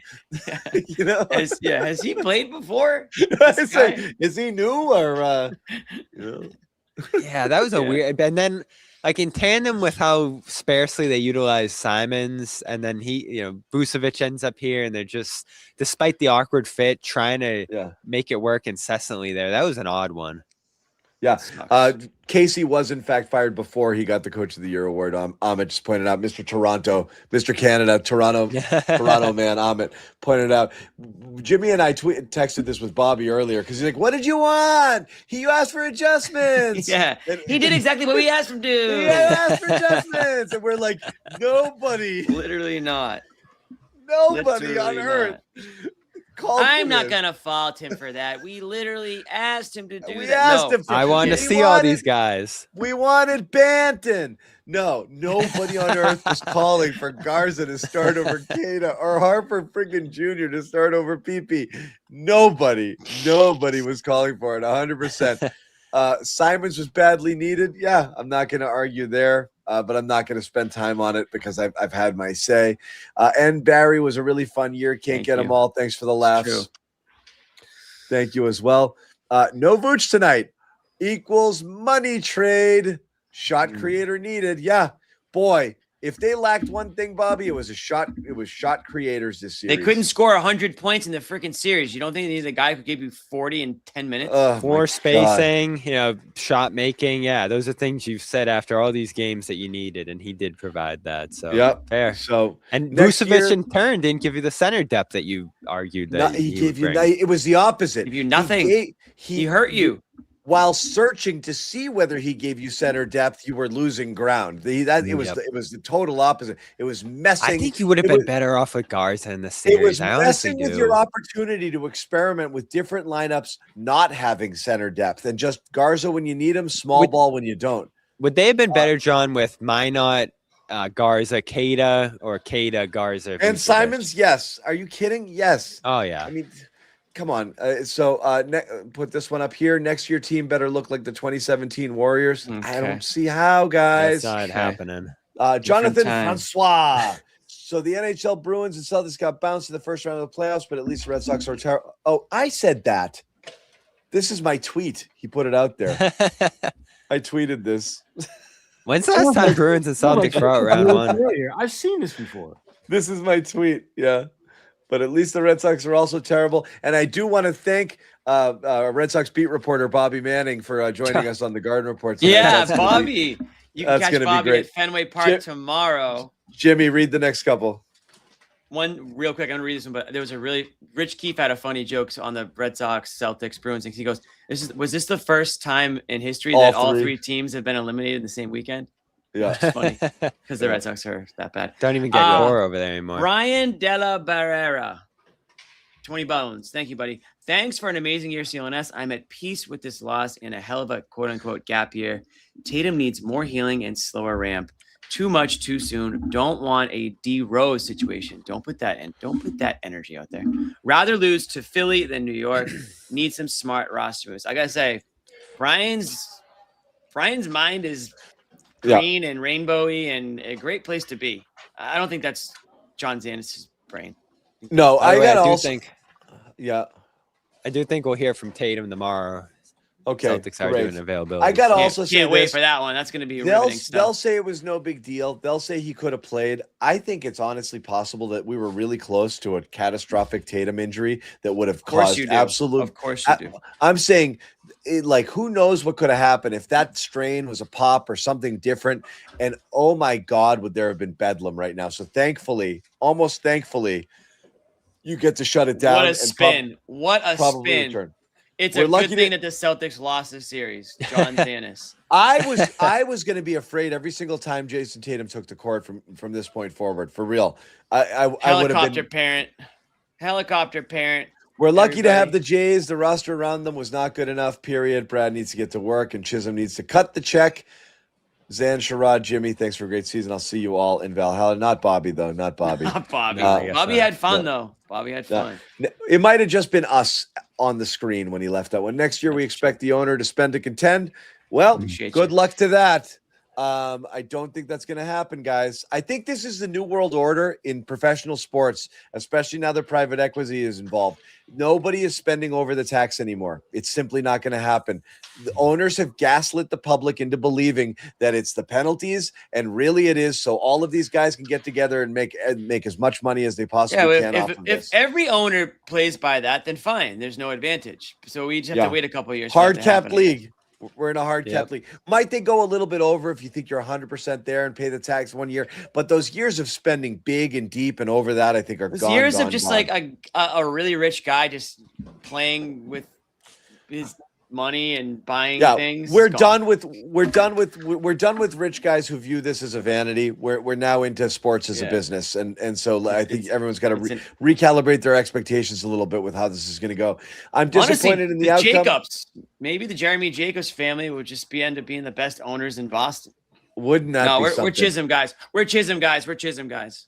Hell of a season, all things considered. Love all you guys. We will be back, no doubt about it. Brown has no regrets. What a bum. Calling Tatum soft for not playing is just wild. I don't know who said that. That certainly wasn't us. Nobody said that. Celtics lose. Maybe a chat. Bruins lose. Red Sox, one of the worst teams in baseball. When do Pats start up again? Thanks for another great season. Thanks, Savvy Merc. Dude, we got like 5 months of some tough sports. Yeah. Those you got Boston tees gave us some crazy bad juju. Yeah. I'm gonna make it. I'm actually making fan Shannon in here tonight. We're gonna give those away. Making an announcement. I never actually approved the order, so if you bought that shirt, I hate to say it, you're not getting it because we're not gonna. Do you know how they print out multiple Super Bowl T-shirts for like the winners, and then the ones who lose, they ship those to like a third world country, and those kids are wearing them out there. Yeah. That's where the "You Got Boston" T-shirts are going. Somewhere where it's like I don't think you'll see a "You Got Boston" shirt. The coin flip coaching philosophy cost them 2 years in a row. Playing percentages, not having good rotations, comes down to the coach. Angst. I'm not gonna lie. Bobby hated math in this scenario, right? Bobby, you hated We're talking about from game 2 on. Before Embiid even came back in the series, I think you made a good point too with like Tatum being here for 6 games and Embiid being here for 4. Like that's part of it. But you also had the chance to completely, you could have swept if you took that game too. And instead you left the guys open. Edgecombe scored 30 and you missed all your shots, and instead, they're able to get that extra game to swing it back. You guys are here for us. We're here for you. We're going to get through all of these. Say it again on the bracket for next year. Yeah, maybe. Say it again. What was that? What was the question? Say it again. Jaylen. Yeah. Jonathan Francois again. Not all is bad. At least Brad won exec of the year and saved the owner a bunch of money. It. How do you blow a bunch of things? Throwing this one up. No comment, but that's fine. Thank you, Samuel.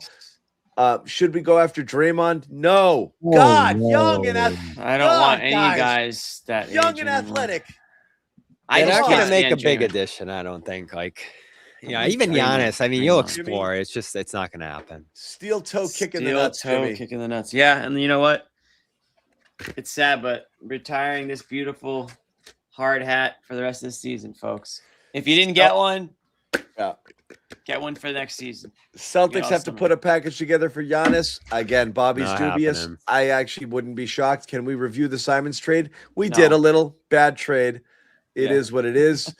David Andrews, again, good vibes don't win championships. Wasted year. I don't know, wasted or not. Wins bring good vibes. Guys, I'll say this again. I don't think they could have tanked as much as we wanted them to. I don't Jimmy? either. Sorry. That They was would have had good. to trade White, Brown, etc., and really strip the roster down. Because you look at some of the rosters those tanking teams are putting out every night. Like, you had to play guys Impossible. you never even heard of to lose Impossible. like that. You would have needed it to suffer like a Brown injury early and then pretend it was way worse than it was and sit him out for like 50 games. There's no way this team in this league, with how many teams tanked so hard, it would have been virtually impossible for Celtics to do anything other than finish as like an 8 or a 9, even if they tried. So the tank wasn't possible. We thought it was, but it was not. I thought that they could have missed the playoffs. I don't think that means tank. I genuinely thought they weren't going to be that Me great. too. I They thought could they were have going to be a bubble figured it team. out. Yeah. And the Mavericks figured out a way to miss the playoffs, and we already know the whole story with them. So it is possible to not tank and still end up in a good place in the lottery. It's unlikely, but it's possible. Yep. I'm sad but more disappointed right now. Thank you guys for everything. Thank you G. very much for watching. Enough is enough. Go get Bam or Giannis. Just woke up. Bam's What an happened? interesting one. Nothing. Don't worry about it. You guys better be back with any Giannis for JB news. Yes, we are 100% going to continue to do Garden Reports, and we always jump in when there's breaking news, so don't worry about that. Can we talk about VJ for a rookie? I get Joe playing the numbers. He's a dog. And really, the reason we lost a lot of games. Yeah. And again, Jimmy mentioned it. How did you get VJ? Gap year.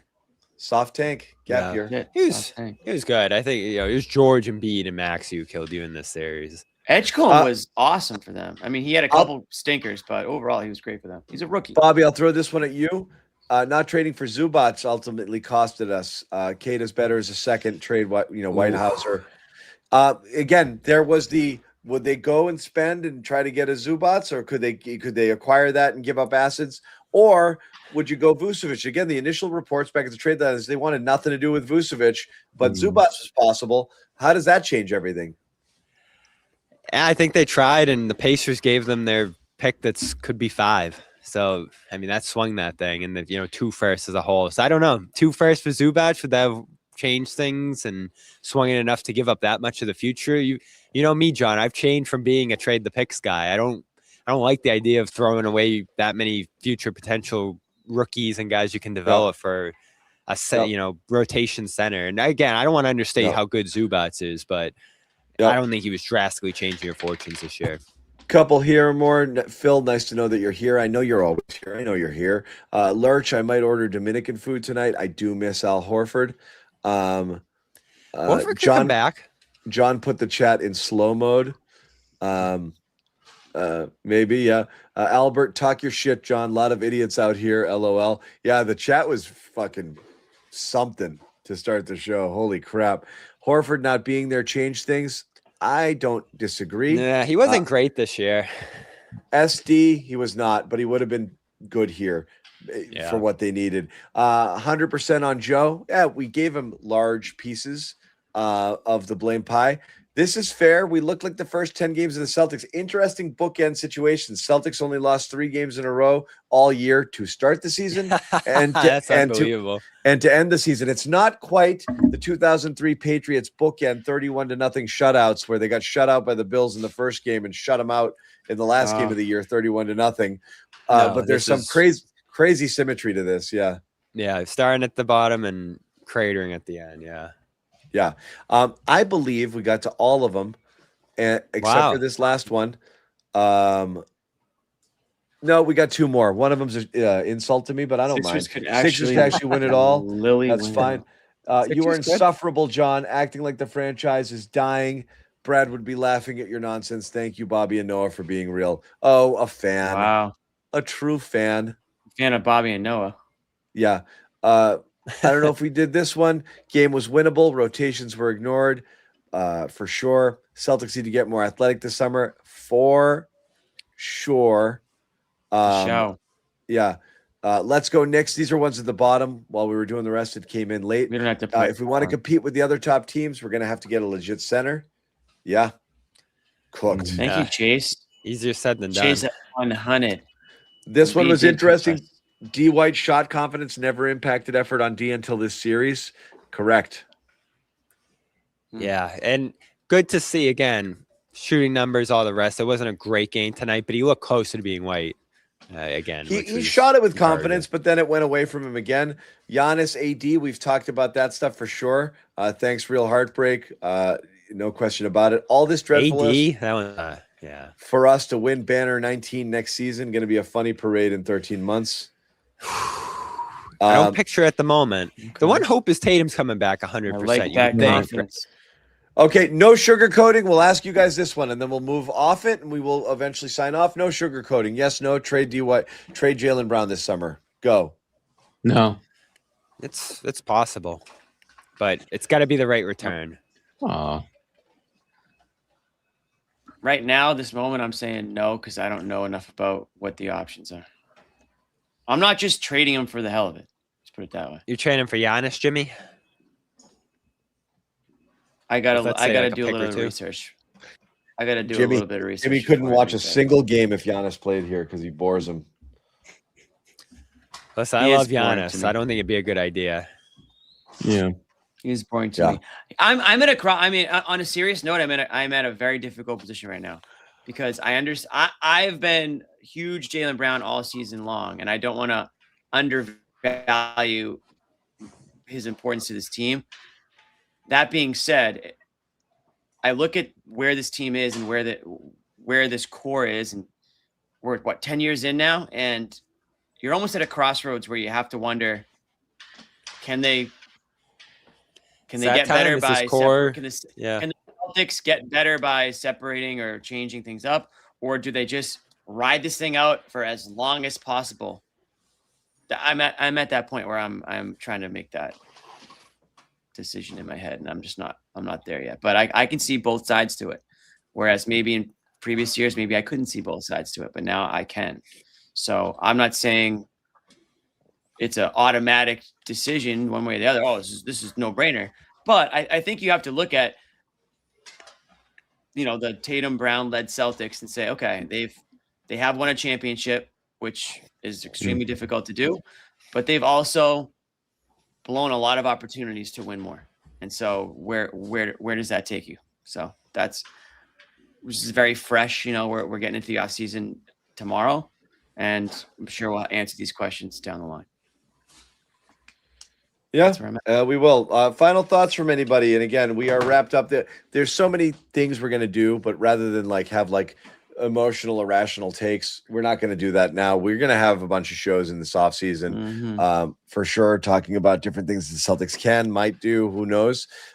So that will continue to roll on. But guys, Sherrod, anything to put a bow on this season in this series and all of it? No, I mean, the season for the most part did not go according to plan. And as fate would be, it's ending not going according to plan. There are some things the Celtics can build on, but certainly there's a lot of rebuilding that they need to do.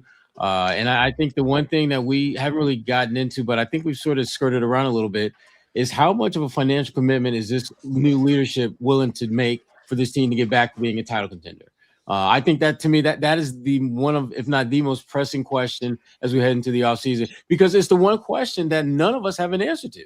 So I think that's going to be critical for them to really make it abundantly clear that if they're talking about, don't just talk about championships being an expectation.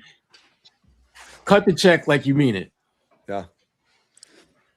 Yeah, I think you're looking at three things coming out of the season, like further tailing of that organizational philosophy and whether that puts you in the best position come postseason, because I think all of us looked at the coaching and game plan in this series and thought it fell short of where they needed to be here. And then I think you're looking at the top end talent on the roster. Is it still good enough to put you in position to win a championship? I think it's going to be hard to gauge just how far Tatum can take you, given how little we saw of him late this season.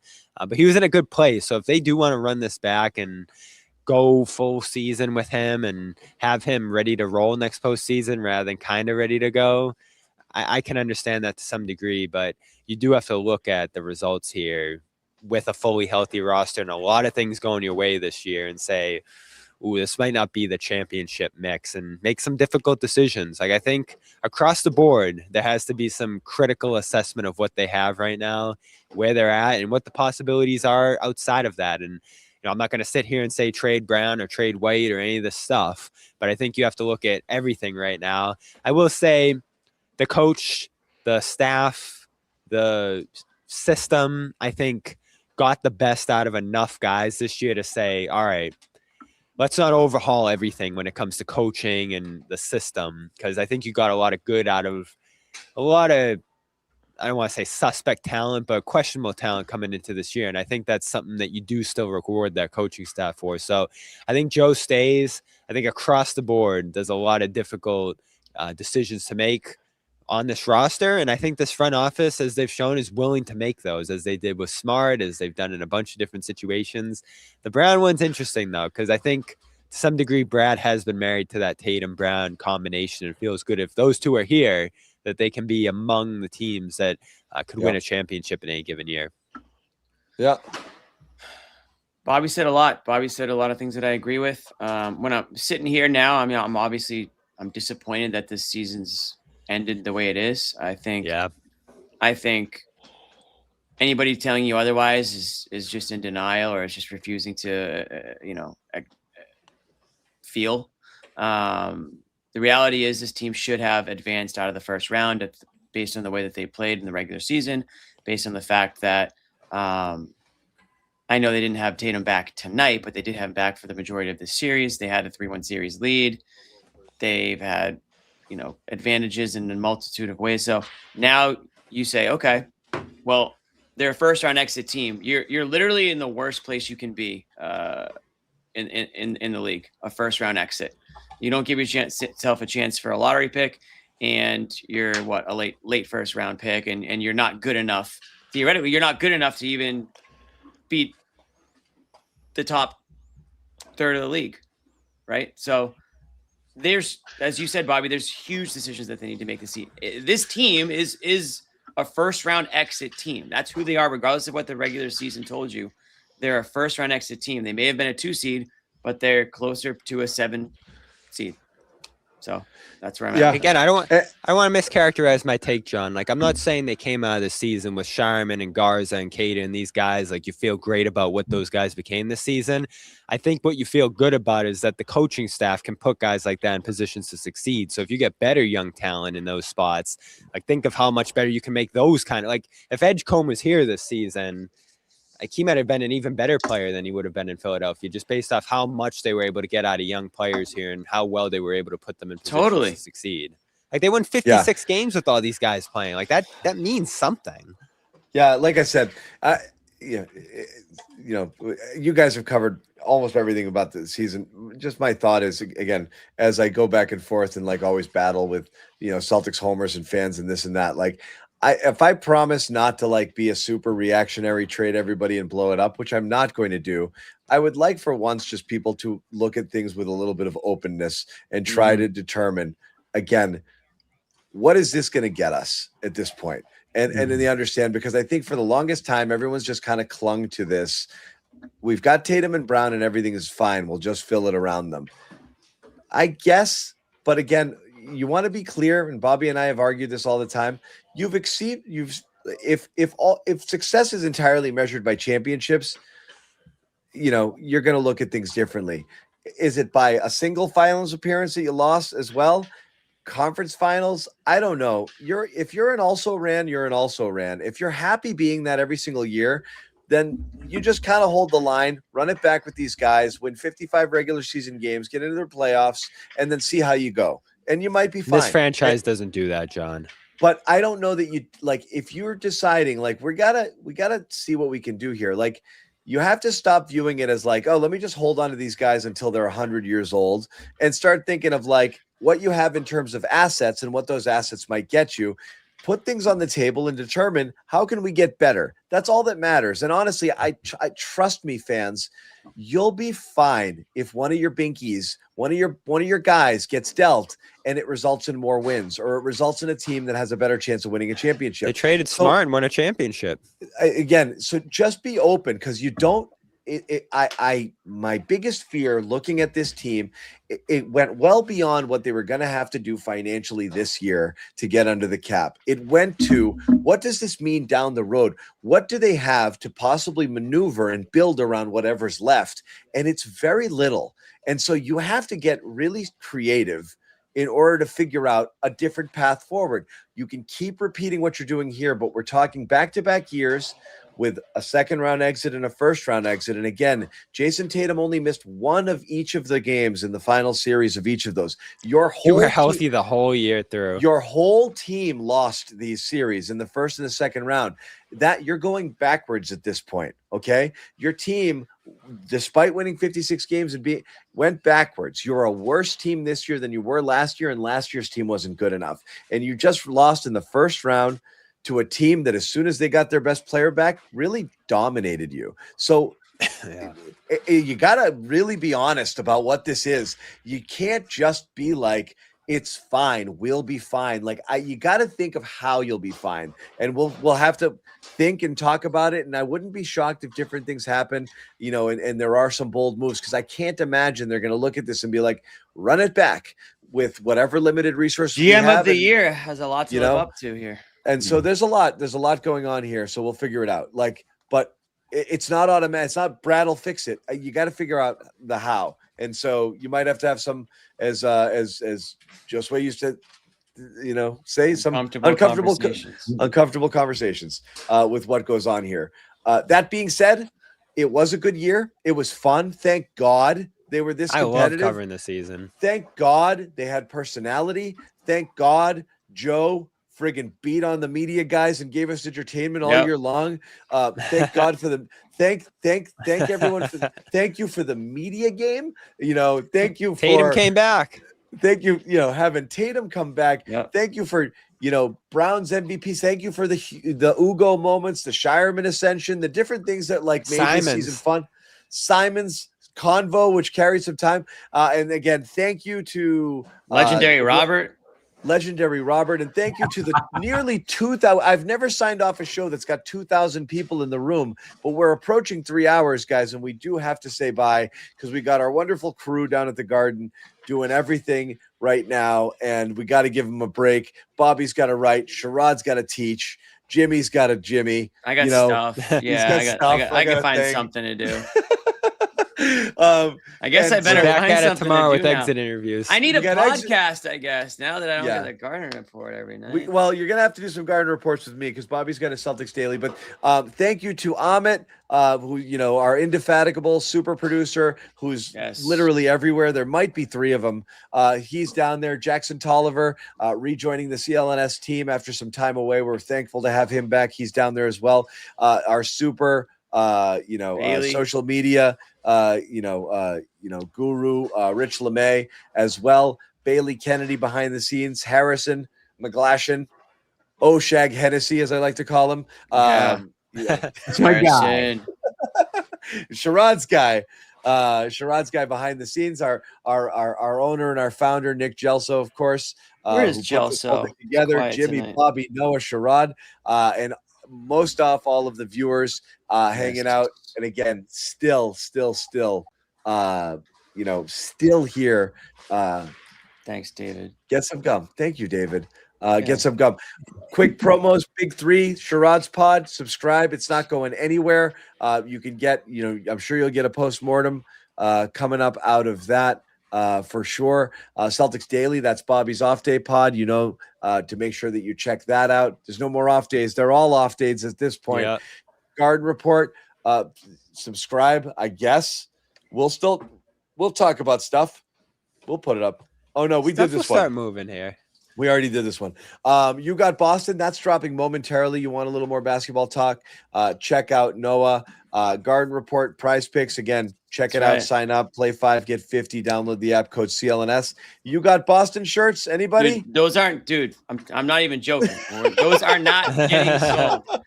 Do not buy one because you're not going to We get got Boston, all right. Do not buy one. It's going to be refunded. This is going on your tombstone, Jimmy. This is going to be refunded. 100% refund if you buy that. So yeah, you've been warned. Don't buy that shirt. Do not buy it. Damn it, Amit. That was an Amit thing. That was an Ahmed thing. But we're back tomorrow. We're going to post. The Celtics are going to do exit interviews. We're going to put all of them up live. It's a Sunday, but we don't rest. We don't sleep. This is what we do. Damn, Bobby. Bobby, you going to go there and then Fenway? How's it going to work? They playing tomorrow? I haven't watched an inning this year. I went to one game. Bobby, dude, get acclimated. I can't even talk to Cora. I'm on top of the Celtics getting booted. I can't even talk to Cora going over there anymore. What the hell? Get used to. You think, dude, a toxic Red Sox locker room might be the most fun you'll have. Just get ready. Get ready. It's already off the rails, and we're only in early May. This is. I don't even have to. With some of the Celtics guys mixing up in here, I don't feel great about. I got those relationships. The Red Sox, I can just go in there and do whatever. I don't know any of those guys. It's already messed up anyway, so you don't have to worry about anything. Yeah.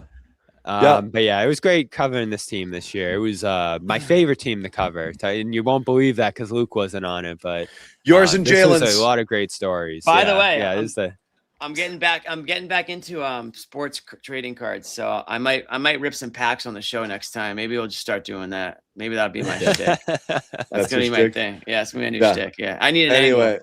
I got the bug. I'm like ripping boxes of. I'm losing money left and right. But I'm gonna be ripping something that starts with a BO in a minute. Yeah. This is supposed to be a great draft. We're gonna start looking into that before long too. Yeah. Yeah. So anyway, thank you guys. We got close to 3 hours, but we're done. Sherrod, all-time low. Sherrod, if you picked more or less on Sherrod Jans, it was less tonight. Sherrod hung in there all 3 hours. We do appreciate that, but it is Sunday, so again, not a school day. We do appreciate it. Check us out if you jumped on this show late. You can check out the audio version, or you can just go back and rewatch the thing. Thank you guys again for hanging out with us all season long. Can't believe it's over. Celtics go down to the Sixers. That's it. We're done. I'm gonna miss you guys. I guess I'll see you around.